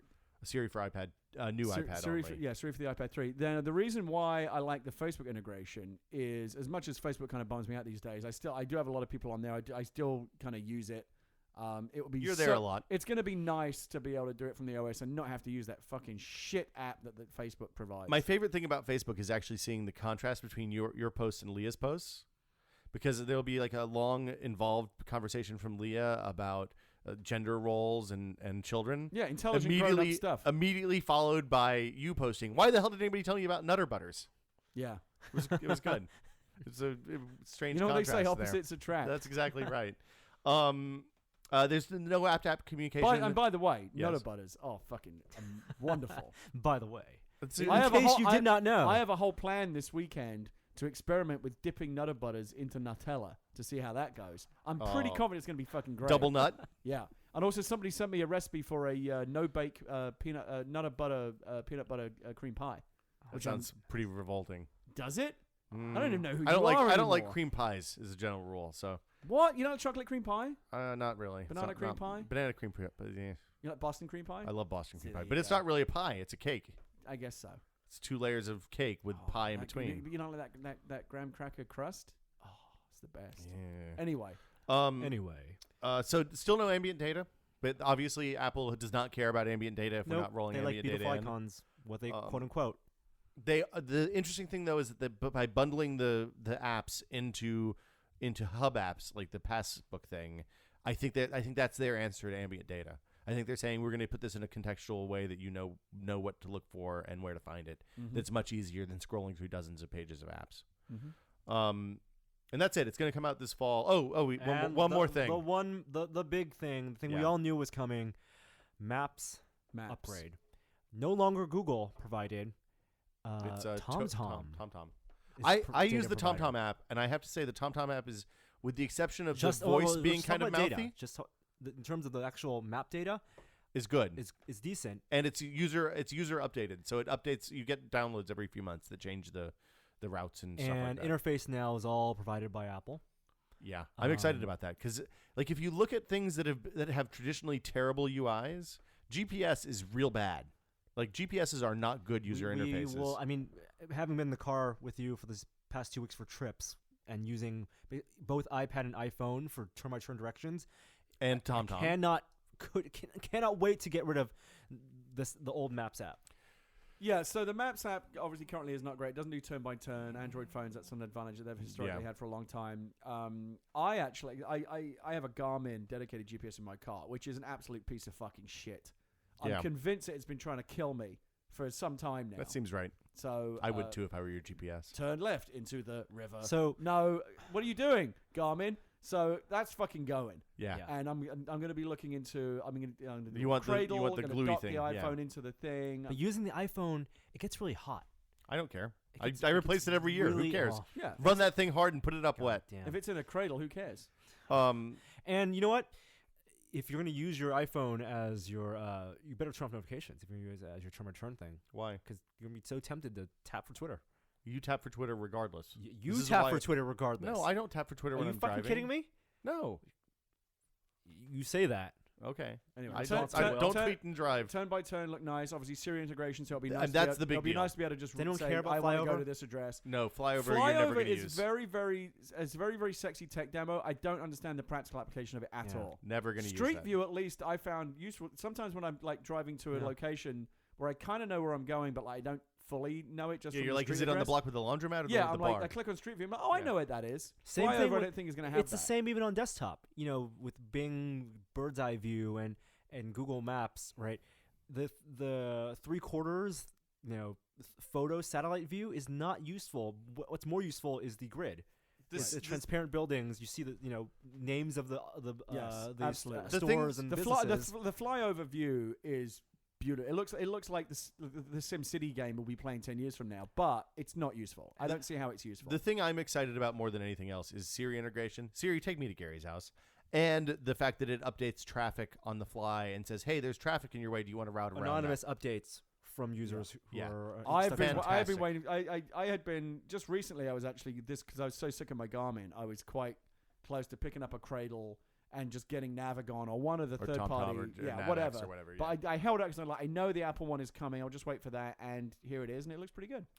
My prediction is that the TomTom app will be $3 real soon. It's $50 right now. Yeah, of course, as usual, all the third-party guys are going, oh, shit, now what? Now, the big question, which we don't know the answer to... And I think people that build GPSs for a living are going, oh, shit, now what? Yeah, they're fucked. Android obviously been eating into that market for a while. iPhone's going to fucking decimate it. So Android has been able to cache maps locally on the device for a fairly long time. You could say, okay, I want the western map or the northwest map or whatever. Yeah. So that if you go outside of service, it still works. Because normally these things work by streaming the maps in from the internet and then displaying them locally. Right. TomTom, when you download the TomTom app for the United States, you get a 1 gigabyte download, and it has all the maps you need. Right. The question is, are you going to be able to cache maps locally on this, or is that something that's going to come in a later version of iOS? And they haven't said that you're going to be able to cache maps locally, so I assume that means it's a later, not a right now thing. Yeah, so we'll wait and remember, see. That's a feature that Google announced. It's Android. Google's had it for a while. It may have been a lab for a while, but it's something you could do on Android Nav since 4. So they're promoting heavily now. Drilling down into this a little bit more, there are some concerns about how they're handling transit data and things like that, because it's not going to be coming from Google's central service anymore. They're talking about crowdsourcing like this data. Who knows really what that is going to Well, Google was collecting from third-party providers as well. It's not like that information was coming from Google. the fast track sensors over the freeway pick up that stuff, Right. and then it goes to another service, and then that service provides it to Google. So another question I think is interesting is now that Apple has basically just booted Google's Maps app off its front page, do you think that Google will take that app and try and put it in the App Store as a free option? And would Apple allow that? Well, it won't be that app because that app was developed by Apple. But Right. my hunch is that there will be in the main Google app, which is a container for all the Google services. Right. There will be a Google Maps option and probably a standalone Google Maps just like there's a Bing Maps. And you don't think Apple would stand in the way of that? They're happy to have I that don't in think the they store? could. I think if they did, they'd probably get in trouble. Okay. I mean, this is it'll be an interesting test because maps are tricky. Apple traditionally, when they come into a new market, they don't do it until they can do it better than everyone else and kind of Apple that up. So I'm interested to see how this. I like that turn by turn works in the lock screen. I'm presuming that notification banners will still push through, I would assume so. Hopefully my music controls and stuff will be there because I like to use my iPod in the car a lot as my iPhone as my music player. Of course. So what I would like, presumably this is how it works. It'd be shocking to me if it doesn't. But I can have my music playing in the background. And when Siri needs to say turn left here, it'll fade the music down. That's the way every other turn-by-turn app on the good. iPod works right now. Good. Yeah. I can't wait for all the Kickstarters for the new car dash mounts. Cradles, yeah. Yeah. I'm holding out on one of those until we see the new phone because different form factor we made it. It's all about the charging. Well, most of them are. Yeah. None of but them. You never know. No, that's true. None of it's gonna matter if the new phone has a different docking connector. Oh my 30 goodness. Pins gone. Oh, shit, That's the part. That's the thing that I hate the most about the current phone implementation, using the dash. Dangles. So we haven't talked about it much because I think it's all kind of pointless. But we are seeing a lot of these parts of this seemingly elongated new iPhone. And one of the things that's interesting. Don't care. Is maybe a different September. Fall. Wake me when September comes. Yeah. Who wants to speculate about the future technology on this podcast? This is not what this podcast is for. We're talking about Apple stuff that they talked about this week at length already by a bunch of other people. That's pretty much everything. I think there was something else about maps I wanted to say. And I can't remember. Oh, and the other thing is the in-car integration will be interesting as well. A lot of the companies, auto companies are committing to this. I guess everyone except Ford because they have their own relationship with Microsoft. Sync. But a lot of auto manufacturers, I guess, are going to start building. It is a Siri integration right into the car. For better or worse, a selling point in cars to have good iOS integration. For what it's worth, Sync works great with iOS. If I've got my the Siri button. If I've got my iPhone right there on the dash and I've got a Siri button right here, that I can see that being very useful. And also not turning on the screen. When you press that button. Yeah, honestly, the thing for me that's more interesting than anything else is if the phone becomes more context aware and knows that it's in the car, so it knows, oh, okay, I'm plugged into the dock connector, so I should pipe sound out of that instead of out of the fucking headphones. Also, or cars whatever. maybe having dual mics. Yeah. Yeah, I suspect this is where we're going to end up. Well, the Sync cars have dual mics, and the speakerphone in those is really nice. You can hear everybody, and it works well. A couple other small hits this week. Nokia has announced they're laying off 10,000 people by the end of next year, which is a sizable percentage of their workforce. As I was driving over here, I was listening to a story on the BBC World Service Business Report, and their correspondent sounded very glum about Nokia's prospects going forward, that they could actually this could be the beginning of the end for Nokia. I think there's still right after Microsoft bought them. Well, Microsoft didn't buy them. Well, but they're in some kind of they have a relationship, super relationship. Yeah, I'll be interested to see how that goes. There's a bunch of stuff about Kodak patents being worth nothing. No, I don't want. Let's Motorola talk about patents being Verizon. worth nothing. The real shame. Pricing, I just want to finish on Nokia. The real shame of it is that like when Nokia was fucking around with like Symbian, and they used to have great phone hardware, like the N95. Like a lot of people love that phone, but it's crippled by a bad OS. Right as they now are offering compelling phones, Lumia 900 is a great phone. They've got a good operating system. I think their mistake was not releasing the 800 in the U.S. The 900 is too big for most people. The 800 is a really nice size. I've seen a lot of Windows phones. I have in the public. Well, we were in Redmond this week too, even in San Francisco, I've seen a lot of people. I haven't actually phones. seen one. I've seen families using. They look a lot like Android phones. Yeah. When I see those tiles, I'm like, oh, that's fun. Yeah, it's attractive. So Verizon announced their shared data plan stuff this week, which is really interesting because as a dude who has 3 or 4 devices that have cellular radios, I'm very interested in this. Right. So what people have been clamoring for, and they've gotten rid of the unlimited plan, and everybody's gotten rid of the unlimited plans except for Sprint and AT&T. Although they still call unlimited, they're grandfathered, but they're not really unlimited anymore. Not really unlimited. Fucking now is what they are. I'm gonna say unlimited is the best thing ever. When I ran out of 2 gigs of data and paid $40 for 2 gigs of data. The past week, being able to watch YouTube and do work on my phone with fake 4G HSPA Plus connection, but knowing it was unlimited, that peace of mind is. You always have data in your pocket. It is invaluable. So Verizon got rid of that, but you still have to pay previous to. No, I'm okay. I don't need any more coffee for people just listening. You have to pay for each device you had. Data plans, and it's the same way it is with everyone. Yes, and we all want a world where you pay a la carte. Makes sense. You pay for how much data you have. It's fair. You know, if you consume a lot of data. But that pool is across all the devices. Exactly. That makes it even more fair. So Verizon this week announced the first steps toward that, but the pricing is ridiculously bad. They fucked it up. It's really hard to believe. So the deal is it's 1 gigabyte. And shared 1 gigabyte across your phone, tablet, notebook. Well, and if you connect a phone to it, then you also have to pay for unlimited data and unlimited text and voice on that phone.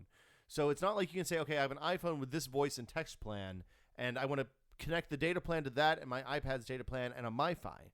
Doesn't work that way. And it's also only 1 gigabyte, which, as you said, lasted about an hour if you're FaceTiming with your special lady friend or whatever. An hour is not enough. So yeah, it's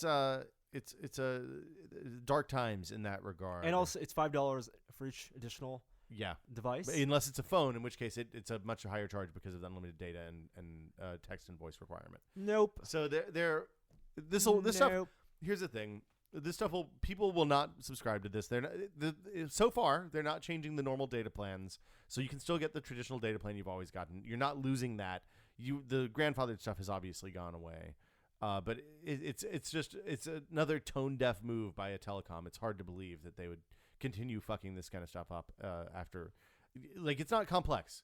If you say, hey, I can get my 4 or 5 gigs for $30 or $40 and play $5 each for each new device I connect to the pool, a lot of people would do that because it's a very fair price. But they want to maintain. They'd much rather charge $30 per person. I'm happy with the MiFi. I'm happy with. It's $50 though for 5 gigs. I'm happy with the new iPad being able to on Verizon getting sharing for free, hotspot for free. If I could do a MiFi and turn off data on my phone, I would totally do that. And I'm fine with having my phone on AT&T and the iPad on Verizon because then I get double network coverage. That's true. Anything else we want to talk about in the news? I think that's it. You want to talk about ads in Skype? A lot of people flustered about the possibility of. They got to make money on it somehow. It's free. They do. I think so just real quick, a lot of people have been kind of annoyed that the idea that ads will pop up during Skype conversations now, apparently. And it's not so much that this podcast is brought to you by Audible.com. Look, yes, we understand monetization. These ads are necessary for a lot of the way that the internet works, but because Skype's a free service. Well, you can pay money to Skype, and it's not a free service. It's the language of the way that Microsoft presented it, or Skype presented it, that I found insulting, saying, we're actually doing you a favor. We're providing you with interesting topics of conversation. Like, you may be talking about how your family's doing, but perhaps you'd rather talk about this new flavor of mac and cheese that is now in stores. Fuck you. I love mac and cheese. Fuck off. You just wanted an excuse to yell, didn't you? I don't need an excuse. That is a legitimate reason to yell. Well, but if you can pay for I assume you're going to be able to pay money to them in order to opt out of this wonderful new service they're offering. I'm fine with that. I wouldn't make that assumption. Well, you can pay right now to get long distance free around the world. So why would you not be able to pay to remove the shit ads? I mean, there is obviously a premium. The premium model where you don't get ads is well established. I just thought it was very condescending. Like, how stupid do they think we are that we're supposed to go, oh, thanks, Microsoft, for providing me with interesting topics of conversation provided by your generous corporate sponsors. There's a surplus of stupid people out there. Like the Wall Street Journal guy who said that the Retina MacBook was going to use more data than a normal MacBook. Although, I mean, I can actually, the thing is, you know why I really secretly hate this is because I can actually see myself falling for it. Like, I could be on Skype, and again, if they do the right kind of targeted ads, I could be like, oh yeah, so Leah, holy shit, there's now super duper Nutter Butters. Double stuffed butter? What? Are you seeing this? Thumbs up. Double stuffed Nutter Double Butters. Nutter, double butter. Wow. If they provide me with the right ads. Because you need topics of conversation. You are a sucker for advertising. Oh, yeah. Okay, so let's play the music and then let's talk about what we've been testing. Why the fuck aren't there double stuffed Nutter Butters? I don't know, but I'm playing the music now, so we really shouldn't be talking. Nutter Butters. I love Nutter Butters. Nutter Butters. I haven't had a Nutter Butter they have a lot of trans fat. They're really bad for you. I bought a packet of them. just Really? because I wanted them in the house. Okay. I may never eat them. You just know they're there. Just stare at them. It's like the guy who stopped smoking leaves that one cigarette back in the top above the fridge just so he knows it's there if he ever just needs feel it. comfortable. What, really? knowing. Is that a A lot thing? of- some people do that. Huh. I think it's part of a codependent personality. But anyway, Huh. Norm and I went to see the Modernist Cuisine guys this week. And I think we should talk about Do you it wanna now talk about that? before we forget about it. The videos are going to be a while before they come up. We're probably going to put them up next month sometime. Did we do a podcast last week after E3? Or We did. You guys are like the fucking Anthony Bourdains of technology Oh now. my Like you God, get to I- this new remit for you. Adventures. You get to go off and visit the most interesting people now. We have crazy adventures Yeah. and have a lot of fun. Yeah. Yeah. It's been really good. So Scott Heimendinger, who's Seattle food geek, and It's a good name. it is a good name. He even laughs about it. So and Really, his and name is His name is Heimendinger. Heimendinger. That is fucking rad. Yeah. There you go. That could be the middle name for your upcoming child. It's going on the it's short not, list. It's not spelled that It's the not, way you yeah, think it's not spelled a filthy way. Yeah. So I didn't even think It doesn't about matter that. how it's Jesus spelled. Christ. I bet he had a horrible time in junior high school. No, Scott's great. Let's Scott, we love Scott. Scott's awesome. So Scott and Max Boulet, who's the head chef at Modernist Cuisine Labs, both of them work there. Scott was Seattle food geek for a long time and now works at Modernist Cuisine as well. Invited us to come up after we met them at Exploratorium a few months ago and kind of see what the MC kitchen is like and talk to people and see what kind of cool equipment they have. It's a magical wonderland. And have the experience, have a lot of the experience. These guys are on the cutting edge of high-end food preparation science. Yeah. Oh, yes. So well, there's a lot.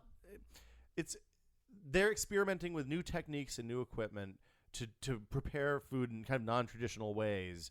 And the goal that they always have is to figure out what flavors they want to combine in a dish and then concentrate those flavors and not get rid of everything else. So, for example, they like peas. Do you like peas, Gary?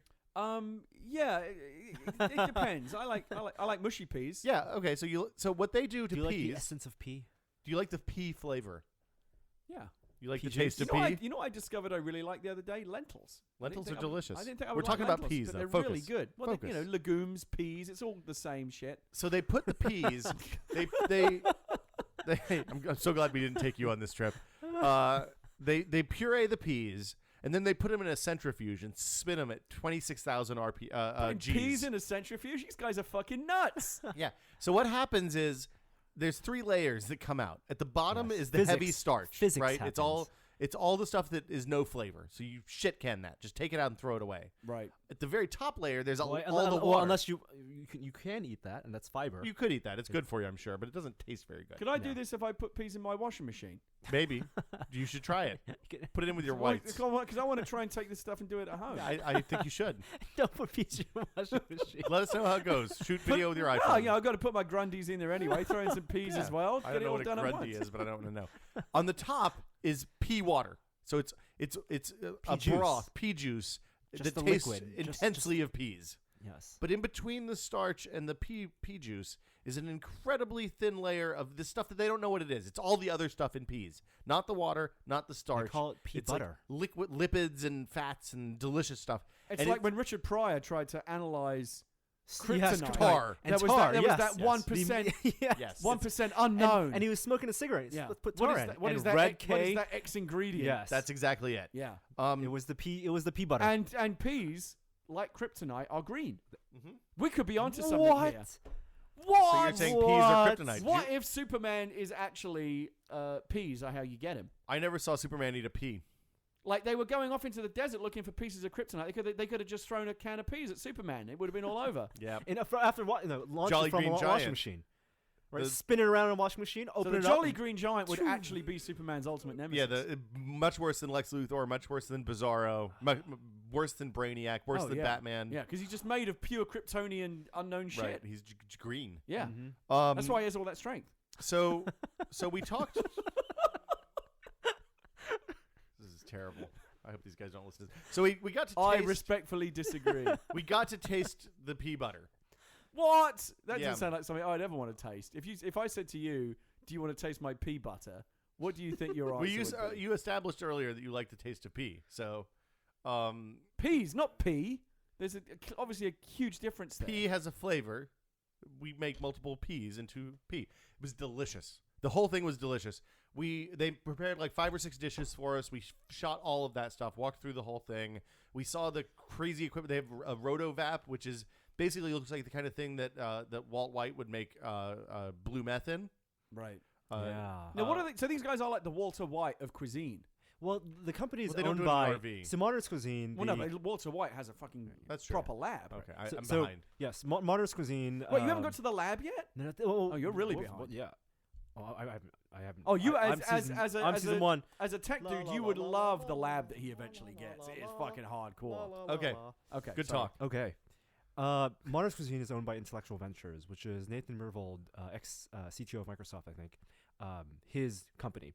And the building that they're in, part of it is devoted to Modernist Cuisine. So, Yeah, so it is a full modern kitchen with the centrifuges and the sous vide machines and the rotovap and that, the And this is just a rich guy spending his own money to do this, well, right? they sell. they sell the books. cookbook They for- sell the cookbooks. And $1,000 Right. is where it started at $1,500. but- but I can't believe this is like a profitable venture. I don't know. It's a Is it? $500 cookbook. I mean, let me ask you, what do they do in this kitchen all day? They're not serving this food to people, are they? They just eat it themselves. No, they No, they do have serve dinner it to parties. people. Yeah, so they host chefs and technology luminaries and all sorts of people. But I want to and go to an actual have these fancy restaurant dinner where I can parties. eat this. You cannot.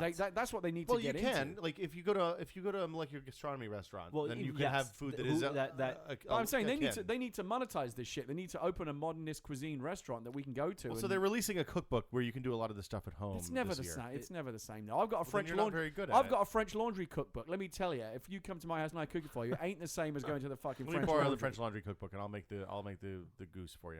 So you're basically saying that the only difference between there's Me no and difference you's between you recipes. Yeah, exactly. and a cookbook and Thomas Keller. It's basically the same shit. No, I'm yes, that's exactly. No, I'm not saying that at all. Move along, Norm. So in addition to the labs in the kitchen, it is actually a factory. They have a it's full- a full machinist workshop. They have an insane workshop attached to it. They have like 2 huge Huge CNC CNC mills, 2 They lathes. you know the tech shop that we went to? They It's like have that, all but- the equipment at the tech shop and more. but So new they and have better. the water jet cutter. Yeah. They have a saw that They- cuts titanium. they have a- It's fine to 1 millimeter. They have cuts. the water jet can cut the thickness hardened steel, the thickness of a human hair. Yes, Because I mean, between the combination of all this high-end tech Yeah. and it being put to the use of preparation of like really amazing food, it basically is just the ultimate place in the universe. It's for people pretty like much. us. yeah. I And then in their lobby, they have a machine that shoots lasers at mosquitoes to kill mosquitoes yeah. Fucking great. across So they- 500 feet. It wasn't 500 feet. Well, no, the theoretical limit is theoretical 500 limit. Okay. So they did That picture of that steak that you posted looked unbelievable. We ate all that steak. the steak was nothing. The steak was the worst of it. And the steak was one of the best pieces of meat I've ever had. The French fries were amazing. Let's talk about the French fries a little bit. I don't. You know what? I don't think I French really fry. want to do this. I'm just gonna They- end they- up hating you. I'm guys. going to tell you. I got to tell you. I got to share. It's for the people outside. You got to put your personal feelings aside and suck it up like a man. I don't know why I have to do that. They though. sous vide. It's because of all we pay you and the Oh, yeah, massive that's right. reward The you great get from being on this yeah, podcast the every great week. compensation I receive. Right. Yeah. Hey, I offered you coffee. No, you actually didn't. I said, "Do you want coffee?" No, you have Monster Energy drink. I have my rehab. Right. You got a free T-shirt. So they I did get a free T-shirt. Yeah. Thank you very much. so they sous vide French fry. a French fry Which is cooking it in a vacuum sealed bag full of in- brine. full of Now, brine. that does not sound like it would be a good way to cook a well, French But wait, that's there's just, more. That's just to cook the potato, That's to in make the fluffy like a baked Yes. potato, basically. Okay. and All right. that is in And to season the in a fry. water bath. Yeah. And I'm not sure what temperature that is. It's like Whatever temperature you want to get the the fry to. perfect basically. temperature, perfected over many Right. iterations and experiments. Okay, so then they take that out and they put it in a like a ultrasonic cleaner, like the kind of thing that you clean jewelry in at a jewelry shop. And they put it in a hot water bath full of that. And what that does is creates micro fractures along the outside edge of the fry, so it increases the surface area of the exterior of the fry dramatically. Micro fractures on the surface of a thick cut French fry. So it looks almost like mold is growing on the outside of the fry when it comes out of the bath. It's all fuzzy around the edge. You take the fry out of there, dry it off a little bit, and then blanch it in oil just to seal the outside just a little bit for 3-4 minutes. They're not doing this one French fry at a time. No, they do 10 or 20 at a time. French fries at a Alright, time. okay. So it's a mass production.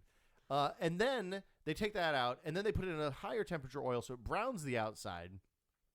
And what you end up with is, I didn't say this in the video because I didn't want to offend anyone, but you end up, you know how tater tots have that crispy shell on the outside? Yeah. You end up with a French fry that's like that, but the inside is like the best baked potato you've ever had. It's all fluffy and kind of just insubstantial. Who are you worried about offending? I didn't want to say it was like tater tots.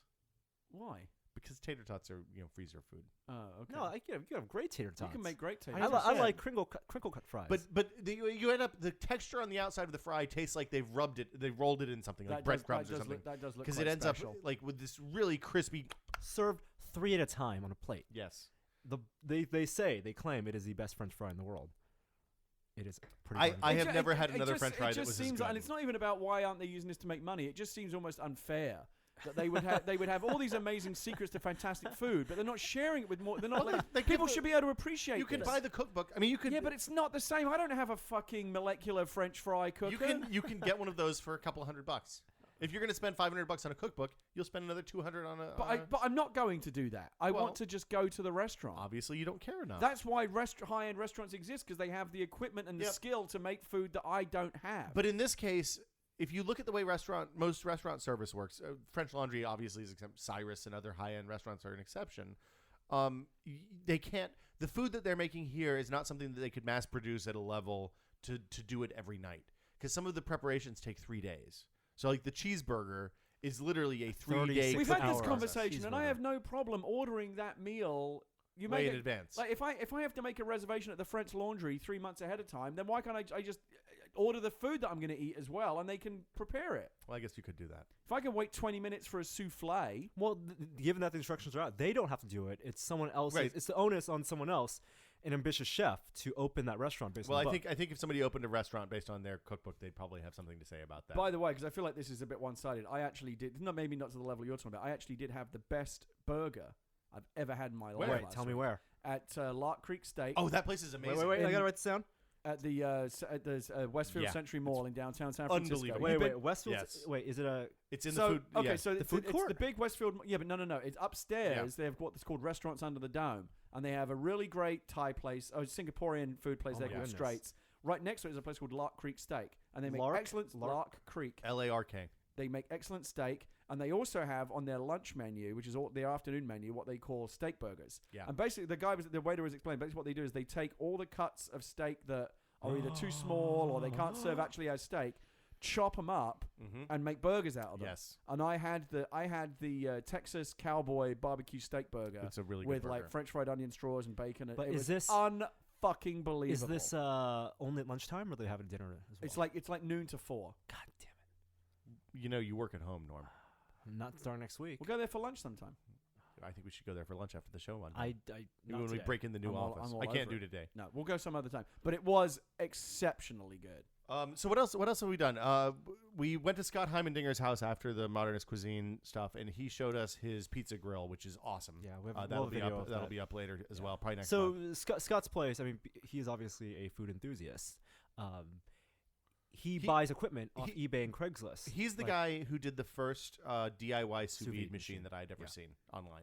Yeah. So right, so this guy's been doing this for a few years. He was the real pioneer. But the thing is, it's totally, if you are into food and you can, you're willing to experiment and buy the ingredients online, which is readily available. If you want to buy sodium alginate to do your own spherification, you can do that. And all it takes really is just to go online and find the ingredients and to buy it. Didn't you say there was a more consumer-friendly version of this book coming? Yeah, it's October. It's called Modernist Cuisine at Home, and it's like $100. And it's all recipe-based. And I'd also be interested in like an iPad app. And I'm sure that will become in the future. It's all stuff that they can do, that you can do with commonly, like if you have a sous vide machine, which is $500 at this point.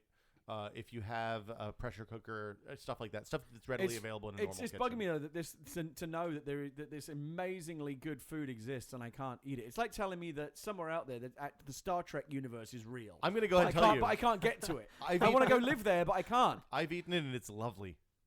You're really missing out. Okay. Yeah, you made your point. On Saturday, I went to the East Bay and met Keith Gerke, who is the guy who made the Able cone, the Able Brewing cone. He is Able Brewing.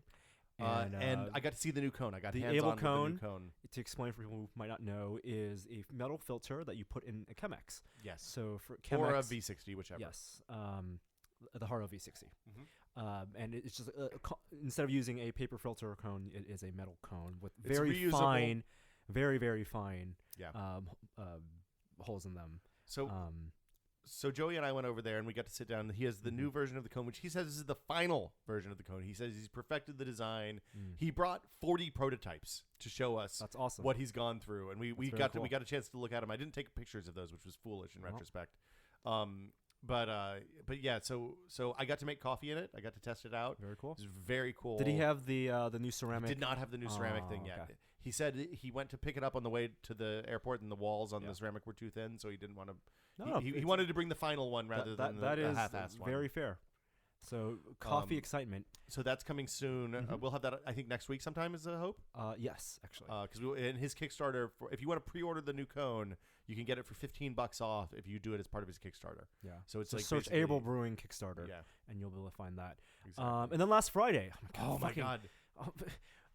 I can't believe it's Thursday right now. We were at E3 last week. No, we were back. It's really rolled around. And then on Saturday, you went to meet Keith Able Brewing. On Friday, we went to Berkeley and we met Phil Tippett, the great special effects master. The guy, Phil Tippett is the guy who animated the AT-AT Walker in Empire Strikes Back, in the Tauntaun, the Ed 209 in who RoboCop. Designed Jabba the Hutt. Really, he designed Jabba the Hutt? Didn't he creature creation? Yeah, build a lot of Jurassic Park dinosaurs. He supervised. He won an Oscar for supervising the animation for the dinosaurs. Because that was a transitionary phase between CG and stop motion. The only time I ever get confused is like between Stan Winston and Phil Tippett because they do a lot of the same he's stuff. a stop motion guy, but also he's more Ray Harryhausen. He's like a successor to Ray Harryhausen. More of an animator. He was a stop motion animator in the beginning, right? But he also did, I think, some of the creature masks from like the Cantina scene in the first Star Wars, and also Akbar. Right, Akbar head. What else? That's amazing. Yeah, my we got to meet him. Alien. We got to meet him and talk to him. And also, I mean, yes, obviously Star Wars was a big part of how he got started, but he also did all the animation stuff, or supervised animation for RoboCop, so ED-209. Yeah. And Starship Troopers. Yeah. All the bugs, all the bug design and animation. He was even he was a co-director on the first movie for the anime. For the fight scenes. And he directed Starship Troopers 2. Right. And his studio, he has a special effects studio, so now it's all CG stuff. Has worked on a bunch of films, Twilight, Harry Immortals, Potter, and Harry Potter, and stuff like that. And upcoming Ted, which is the Seth MacFarlane movie. Right. I don't like Seth MacFarlane, but whatever. Move along.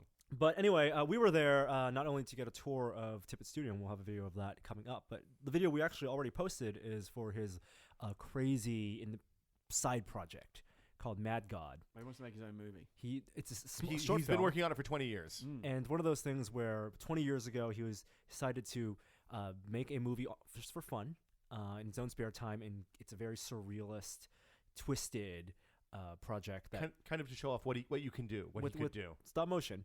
And he had shelved that for his day job, and now he launched a Kickstarter. He's made $100,000 on Kickstarter to fund it, and it looks amazing. The interesting thing to me about the whole thing is that now he has a studio where it's filled with people who do computer animation, and he said a lot of those people are the kids. He called them. They're probably our age.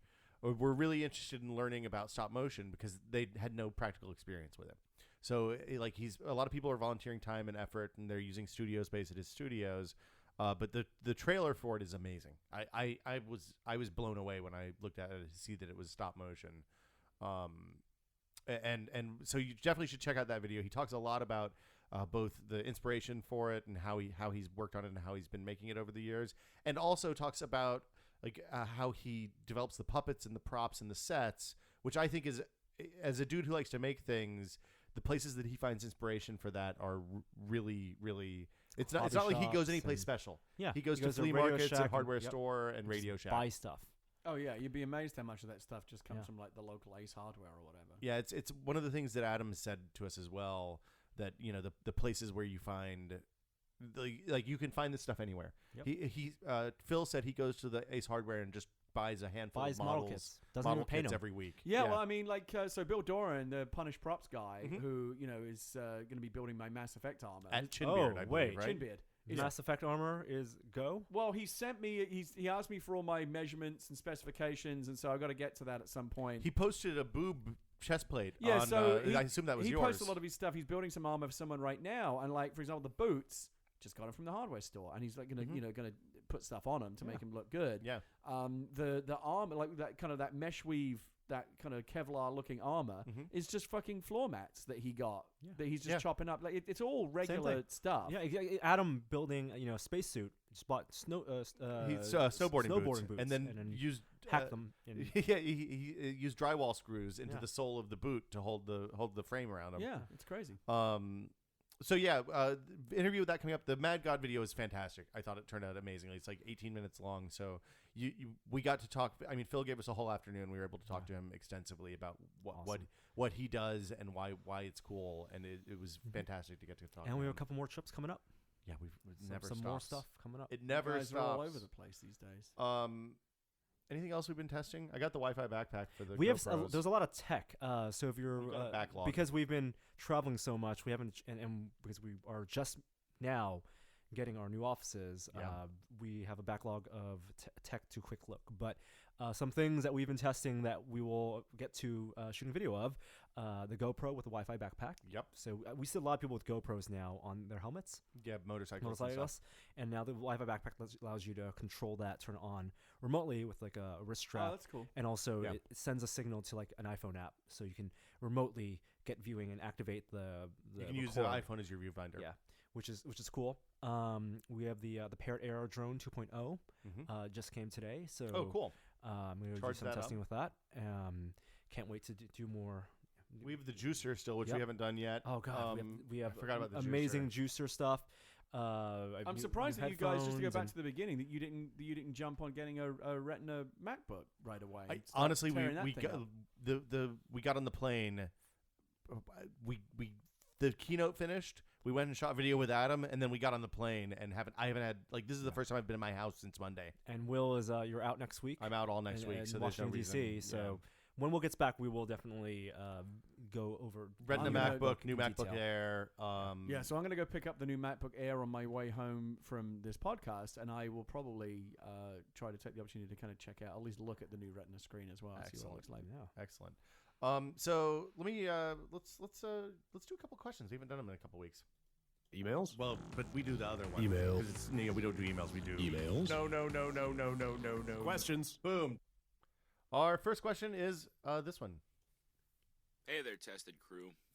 My name's Mike. I'm calling from Philadelphia, Pennsylvania, but I'm originally from Lancaster, PA.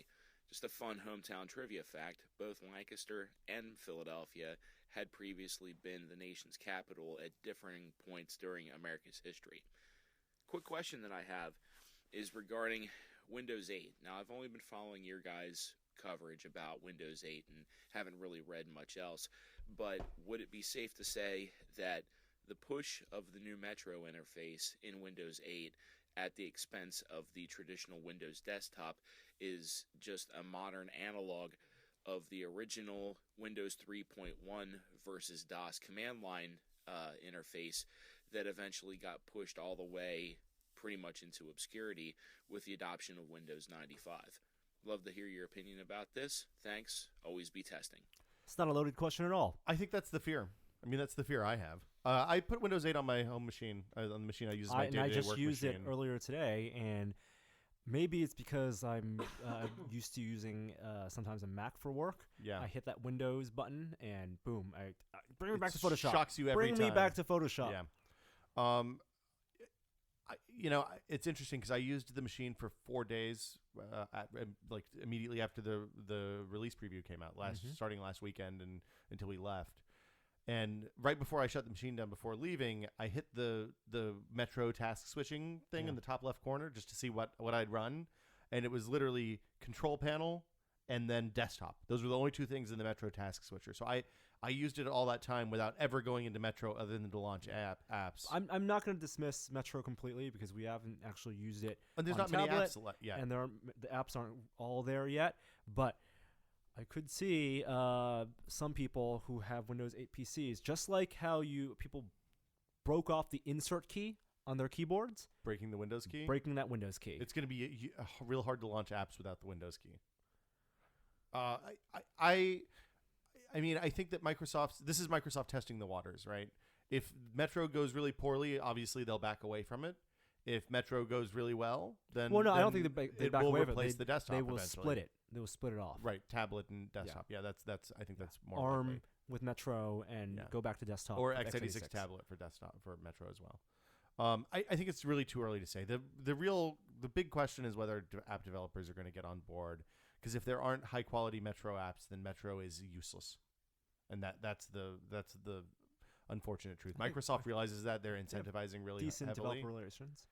They have great developer relations, but if you can't get Photoshop and the things that you really need, if there's not a version of Photoshop for Metro in the next 3 years, then they've got a problem. I don't think there's going to be. I don't either, but we'll see. Next question. Greetings. I'm calling from Oslo, Norway, and I have a coffee-related question for you guys. I have a very limited budget right now, but I would love to learn how to properly brew coffee. So I've decided to invest in either a Chemex or an AeroPress. My question is, which one should I get and why? Also, would you rather swim in a medium-sized public pool with 200 other people, full of sweat, urine, saliva, feces, and who knows what else? Or would you prefer swimming alone in a tiny lake full of sharks, small sharks, that may or may not chew on your leg? Thank you, and always be testing. Sharks. I think I'll take the Sharks. feces. Nope, sharks. Wait, is it? I can punch a shark in the Is nose. he saying It doesn't work. I is can he punch saying all that. of them in the nose. Is he saying that the 200 people in the pool are like actively pissing and shitting into Actively- the water? actively Or is he No. just being kind of germophobic? I All think- those people must be so bad. I think he's saying that there's fecal matter in any public pool, which is probably true. 200 people in the medium-sized I'd pool rather. is I'd very rather. packed. I mean, I actually have been in those kind of public pools many times, and there's not. What's Yeah. the problem? As long as the chlorine burns your eyes, I feel like it's 200 probably safe. 200 Until you have he that needed to be- Caddyshack moment where you start to see the floater. Like, what's the real problem? 200 dudes who just had burritos. I don't A lot know, of man. bubbly. You think there's like a sheen of oil on the surface of the Oh, pool? yeah, I would rather take the sharks. Anal leakage. Giant lake. It's just, he said a small lake. Oh, is it a small lake? Small lake filled with sharks. I don't want sharks. Swim lake to the sharks. edge, punch all the sharks. I think that's a mistake. So I thi- Chemex or AeroPress? AeroPress. If well- he's on a limited budget, AeroPress. It Yeah. depends on how you make coffee. If you're making a bunch of coffee at once, the Chemex is better. If you buy If you Chemex, make single serving coffee, if you're okay with making one cup at a time, Yeah. the AeroPress is amazing. That's context really, of the yeah, question. it's really that's a very simple. That's Yeah. the real simple decide. If you want to make coffee for you and others, get a Chemex. If you Also, want to make one cup at a I time, mean, the context of the question was low on funds, just get it started. Well, the Chemex is $35 now here But in the U.S. then you need a You can do it preferred with a of a paper cone, filter. and you also need the pour over kettle. With the Chemex is the filter is thick enough you can make do with a normal kettle. So yeah, AeroPress is definitely for $25 you're in and out if you have a grinder already, and even if you just get the coffee ground at the shop. And it's really, it probably is. okay. I mean, with the Chemex, you kind of feel obligated then to get all the accessories. With It's- AeroPress, you the can make do. The Chemex is people always eat me alive when I say this, but the Chemex is not an easy thing to make coffee in. It is if you don't have a good pour over kettle, and if you're not very careful, you don't take the time to actually do it right, Yep. it can make Technique really bad and coffee. equipment. We had some terrible coffee at a shop in Bellevue yesterday. I don't even want to talk about it. And that'll do it for questions for us this week. We also had a great coffee yesterday. Cafe in Seattle. Victrola. Yes, Victrola Cafe. Could not recommend this. It's on great 5th and Union or something, 15th and something.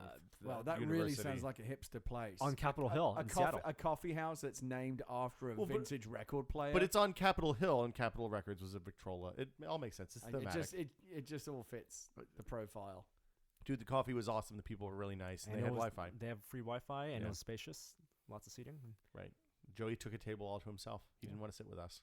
Wow. Good-looking know. people all around. Lots of hipsters. Yeah. Yeah, maybe he didn't there was want a- you like fucking up his It's shit. chi. Yeah. Yeah. We gotta get Joey on the podcast because there were some good Joey stories Fantastic that Joey. Joey has told Norm- us. I can't Okay. tell. I can't. No, don't tell Joey stories. I'm going to sign out for us. If you have a question for This Is Only a Test, of course, the email address is podcast@tested.com. We're running a little bit low. I have 2 or 3 left in the queue.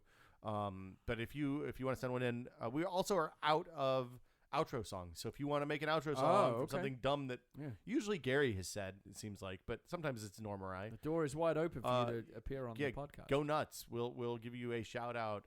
And as always, any plugs, guys?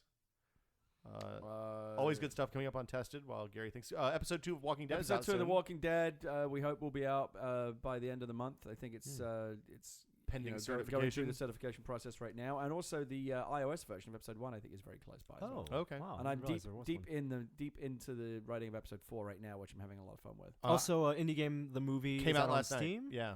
It's $10 on Steam. iOS. How does that work? iTunes. It's an app. In Steam? Yeah, to you watch download it, you get an application. It has some extras and stuff built in, so you can't watch it on your TV unless you pipe it through. Yeah, pipe the computer through. Do iOS and then AirPlay that. Well, no, the best way to do it is to get it on direct from the Indie Game the movie, and then you have MP4 and then it's file? DRM free. Okay, yeah, so I downloaded a 1080p DRM free file that was 10 gigs. They also have a Team Meat commentary for the movie, so I'm going to download that and maybe watch it on the plane. It's a little controversial, that movie. But why is it controversial? The Phil Fish part is a little controversial because the silent partner, or not silent, but the Phil Fish needs a hug. Yeah, I don't think so. Phil Fish is a misunderstood. Yeah, whatever. Here's the thing about Phil Fish. Whatever. I don't think the dude understands what people are going. He says things without realizing the context, how it makes him sound like a maniac. He's a nice enough guy. I like the Jonathan Blow sections. We did have when we had the demo of Fez at PAX. I didn't realize that was last year. Yeah, we were talking to him. We didn't realize it was him. He seemed just as earnest as he did with the arms folded. The arms folded, staring as he watched you play, and it was so intense that I didn't want to do the demo afterwards because I was like, I don't want to be studied like this. Let's just go to the death beanbags. The game is amazing. It was fun to watch that after playing the game because the surprise about Fez that it's a puzzle game. Was kept so well, even though he explicitly came out and said it a couple of times in the movie. I don't think anybody realized before they played the game what the twist was on that game. I still have not beat it yet. It's a really good game. You should play it. That'll do it for us today. As always, keep checking Tested. We have more good stuff coming up all the time. And for Norman Chan and Gary Whitta, we'll be back next week. Stay tuned for fake outtakes. Oh, actually, we won't be back next week. I'm on vacation. I don't know if you guys are going to record a podcast. It's up to you. But you need to get equipment today or tomorrow if you're going to do it. So, decide now. If we're not here next week, we'll be back the week after on Thursday. See you guys later, and stay tuned for fake outtakes. I'm finding the outro song. Oh, today's outro song, Evil Max 17. Hi there, I didn't see you. Tested.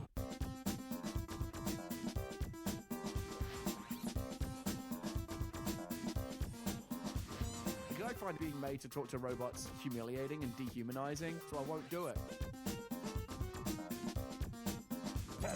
I pulled that one out of the archives because as we were getting into this podcast, you were on the phone to the Apple Store, and as soon as they answered, you said, "I want to talk to a human being." And to be fair, it understood that and routed me to a real person. Thanks, very Siri. But I think it's insulting. I agree. Give people jobs. That's what I say. Give the people the jobs. So what should we talk about? Let's talk about the pump house. What? The pump house. Okay. I had to think for a second about what you were referencing, but okay. So we went to dinner on day before yesterday. Mm-hmm. Had a couple beers, perhaps. Went back and decided we were going to go get more beers. Probably a mistake. Brilliant. For some of us more than others. So we went to the pump house, and usually when presented with the question of what size beverage do you want, I go for the small size. Because you're a dainty little drinker. No, because I've learned that increased quantity does not necessarily equal increased quantity. However, in this case, we went for the big beer, the big boy beer. Superstein. Yeah, the 36 ounce. Like you can barely pick it up with one hand. You got to pick up the right way. You got to cup the mug. Yeah. Giant beer. And Joey and I drank our beers, no problem. I drank my beer, no problem. Also. You were a little green by the time you got to the end. I drank my beer, no problem. Okay. I just want to say... No problem. Okay. There was a problem. There's video. I recorded some video. So, yeah, we had fun in Seattle. Seattle was a good time. Cafe Victrola was fantastic. My new favorite Seattle coffee spot, which is really saying something because there's a lot of good coffee in Seattle. What should we talk about today? Hey, apparently Mad Dog... Breaking news. Mad Dog McCree is now available for the Nintendo 3DS. What? Fuck. Really? Came out on iOS. We quick looked it. Yeah. Didn't we? That might be one of the fabled lost app of the days. Because we did some before we left the old office, and they're on a computer that's packed up in storage now. Yeah. That's interesting. Yeah. That's not a very good game. No. It takes about 10 minutes to play all the way through. Fond memories, though. Yeah, it's one of those games that's better when you don't have to when you had to put $1 in. You appreciated it more. Let's see, Indie Game the movie. We talked about that a little bit. I really like that movie a lot. Gina watched it last night. I was interested to see what her reaction to it was going to be, and it was strongly positive. So she thought it was really nice, and the takeaway is that she really liked Edmund at the end of that movie from Team Meat. She thinks he's a very nice guy. Edmund is the bearded guy. Oh from yeah, Santa Cruz. yeah. Who could not like Edmund? Exactly. Edmund's great. Yeah, the great story about his grandma and everything. Yeah, the whole he's a very human character. Yeah, it's really neat. If you haven't heard about the movie, what they do is the two people who made the movie, I think James and Lisette, basically it's mostly about Super Meat Boy. There's a little bit about Fez. There's a little bit about Jonathan Blow and Braid, but mostly it's about Tommy and Edmund, the two guys who made Super Meat Boy, in the 7 months leading up to the release of the game, and kind of their whole experience as two dudes making one game more or less on their own. And it puts a real human side on kind of indie games that I quite like, and also, just game development in general. I have a moment. You have a moment that is that is used as a voiceover. I'm the end of the second act as a analog to what Tommy feels. It's a poignant moment. I don't want to. Yeah, Gina was like, "Oh my god!" That's cool because in screenwriting structure, the end of the second act is often the lowest point of the film. It seems right. Makes sense that you would show up at that. That's exactly right. At that juncture, yeah. Brad and I are there in full force. Actually, it's the beginning of the third act. It is probably the beginning of the third act. Yeah. You know the wine aerating trick. I did not have a blender last night, and I had bottles of wine that I need aerated. How did you not have a blender? Because my parents have my blender. Why do you? Were they making margaritas? No, I just let them borrow it. I never got it back. You fool! And you aerate the hyper decanting. Yes, hyper decant. So you can buy a vessel that decanter that you can pour wine through, and it will increase the surface area of the wine. So when you pour it out. Oh yeah, I've seen that. There was a guy on Shark Tank who was selling kind of like a mesh ball that you could pour the wine through as well. That would instantly aerate it. Yeah, it's just increasing. It's exposing the more water surface, the liquid surface area to air. Right. That's all it is. Yeah. When air touches wine, chemicals change when presented with oxygen. Exactly. And the cans you can buy in all sorts of shapes and sizes. You can buy things crazy that spirals go into the top of the wine bottle. Yeah, and the trick that the Modernist Cuisine guys taught us was to blend the wine. Hyper decant, and it works totally. So basically, instead of taking 30 minutes to sit and breathe, you do the whole thing in about 20 seconds in a blender. The alternative way, which Joey taught me, was to open a bottle of wine, then you pour out one glass, and then you put the cork back in the other way, because that's the only way it will fit. Can you just put your thumb over it? No, you put the cork back in the other way, okay, because the part that comes out. But then you could get bits of cork in the. Well, you got to make sure there's it's fibers. Okay, whatever. And then you shake it like a cocktail, like a Polaroid picture. You vigorously shake that bottle, and you get the foam, and it hyper decants. And Interesting. You pour a second glass, and you compare A/B testing. You could also use your immersion blender. You could also use an immersion blender if you want to. We just got one of those. I love an immersion blender. Yeah, I think it's more useful than an actual blender. Of course, I don't make a lot of frozen beverages, so no milkshakes. Yeah. Interesting. What kind of wine were you drinking last night, Jan? Something called the Buccaneer. Is it called the Buccaneer because of price or no? Because of pirate Vince? I think it was a cab. Okay, I'm not sure exactly. Interesting. Gary, what have you been up to? It seems like a long time since I've seen you. You guys we're baby prep? full term as of yesterday. Oh, wow. Yeah. That means that baby's about to explode out, huh? Yeah, which apparently Leah learned this yesterday. Like, you shouldn't tell people that when you're out and about because they freak out. They don't know what they think that means that you're basically now you could go at any time. Right. Which technically is true, although what it actually means is the baby is considered full term after 37 weeks, which is to mean that there's no ill effects. There's no ill effects to it being born at that stage. Gotcha. There's nothing. The brain has no more development to do in utero. The eyes are open. The lungs are developed. But it's still 3 to 5 weeks to go before It really, really do. But again, we're in that point now where, who knows what might So happen. if she tells people that, do they ask her to like step off of the carpet or anything, you think? Would you mind standing over here on the heart? Let me put a towel down. But that's why we got the immersion blenders, because Leah wants to make her own baby food. Oh, okay. Well, you can get a whole thing that does that. There's like a Thank goodness you said baby food. What did you think she was going to say? Yeah, Norm's instantly on a DEFCON 2 now every time we go into this conversation. They make baby food. Who was it I was talking to?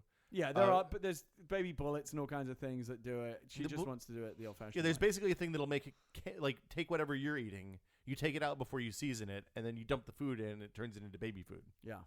Yeah, I think that sounds right. I would like that for me. I got a baby owner's manual. Really? Yeah. Like, which model year? It's cool. It appealed to me because there's a million different books for like how to take care of a baby, but this one was presented very much like a technical manual. Change the oil every 3,000 miles? Yeah. I like. The 3,000 miles thing is bullshit. It's supposed to be every 5,000 miles. Wait, change the oil? Jiffy Lube tells you to change every 3,000 miles because they want to sell you more oil changes. Of course. Yeah. Wait. Mine is actually 10,000. That's what mine is too, because they do the. You're only supposed to change your oil every 10,000 miles. Synthetic. It depends on what kind of oil they use, but if you're using synthetic oil, it's like every 8,000 or 10,000 miles. I'm changing my oil every like 5,000 miles or something. 5 is the normal. Yeah. If you're using from the ground oil. So what did you learn in the baby's manual? Anything? I haven't really. I've just skimmed through it, but it's very basic stuff. Like don't put it through the car wash. How to hold the baby. Basically, like how to hold the baby, how to hand a baby to someone else, or how to receive it when someone hands overhand it to toss you. or underhand toss. Yeah. Sleeping, feeding. You're not going to let me hold your baby, are you? Well, we'll see. Okay. I can hold the dog though. The dog? Yeah. The dog's too big. I can pick up Huey. I'm good for it. He's pretty heavy. Yeah, he's a little heavy. So yeah, it's, I'll be reading up on it. But yeah, we're both. I think Leah, particularly at this point, is just very keen. Like, she's done carrying this thing around. Yeah, I gotta imagine. Well, once I came over and it looked like there was a couple of basketballs hanging out there, you're like, yeah. Well, we have the two big the fitness balls that you buy, and you sit on those, and they're very good for pregnant ladies. And we're having a tub delivered tomorrow. Oh, okay. A big birthing tub, because we're having. Where is that going to go? It's going to go wherever it goes. Wherever it fits. I got to make a flight. This is how convenient! Norm suddenly ran out of time. I have to actually make a flight. How funny! My favorite thing was when I was over there last time. You showed me the box of the stuff because you're having the baby at home. Do we want to talk about this on the podcast? No, we can talk about it. It's okay. Leah's kind of it's out there. She's down with it. Yeah. So like you had what looks like when you're training a dog not to poop on the floor, you put those pads down that absorb all sorts of liquids. They're like basically like diapers but flat. They lay out, and you had this enormous, terrifying box full of them. Yeah, there's a lot of mess involved in little kids. It's not easy being born. Poop machines that they are. Yeah. Poop, vomit, piss. Yep. My flight's in an hour and 15 minutes. I gotta drive to the airport and still check in. Okay. Well, I actually do. We will let Norm is a delicate flower. We are getting a new office for people who've been, and we will welcome any suggestions on how we should decorate this office. If you have ideas. We are not going to actually welcome suggestions. I welcome suggestions on how we should decorate this office. I'm vetoing whatever. I look forward to seeing your new office. The walls are pink. Okay. It has brown carpet. Why we need to decorate? That's true. We do need to. What's wrong with pink? We need to build some fake walls, some flat backgrounds for our sets. So suggestions on that is good. Yeah. I was thinking like a brick motif. With a couch set and a green screen. Yeah, exactly. Little continuity there. I can get a cardboard stand-up of Ryan. I don't want a cardboard stand-up of Ryan. We're good. So yeah, I guess that'll do it for us this week since Norman Chan doesn't want to talk about baby stuff. You guys can continue. I just actually need to make a flight. It's okay. I understand that. We'll wrap it up. We got 2 hours here, so I think we're good. We don't. Next week podcast is on it's up in the air. We'll definitely have an Adam cast on Monday or Tuesday rather. Tuesday. So you always check that. I think next week we talk about Geek Dad. Yeah, and more stuff from the Man Cave. We have a Jamie shoot scheduled now, I think, so that'll happen soon. I can't wait to go over and talk to him about mad scientist inventions and the cool stuff he's made. And yeah, just more. I mean, the number of cool things we've seen in the last 2 weeks, I can't keep track of. So those videos will be coming out as Joey, poor Joey, as Joey has time to edit them. And we got to get Joey on soon. You're right. It's been too long since he's been on the podcast. Can you talk about beer? You can talk about his adventures, misadventures. Joey has had many adventures. Silently judging. He does silently judge.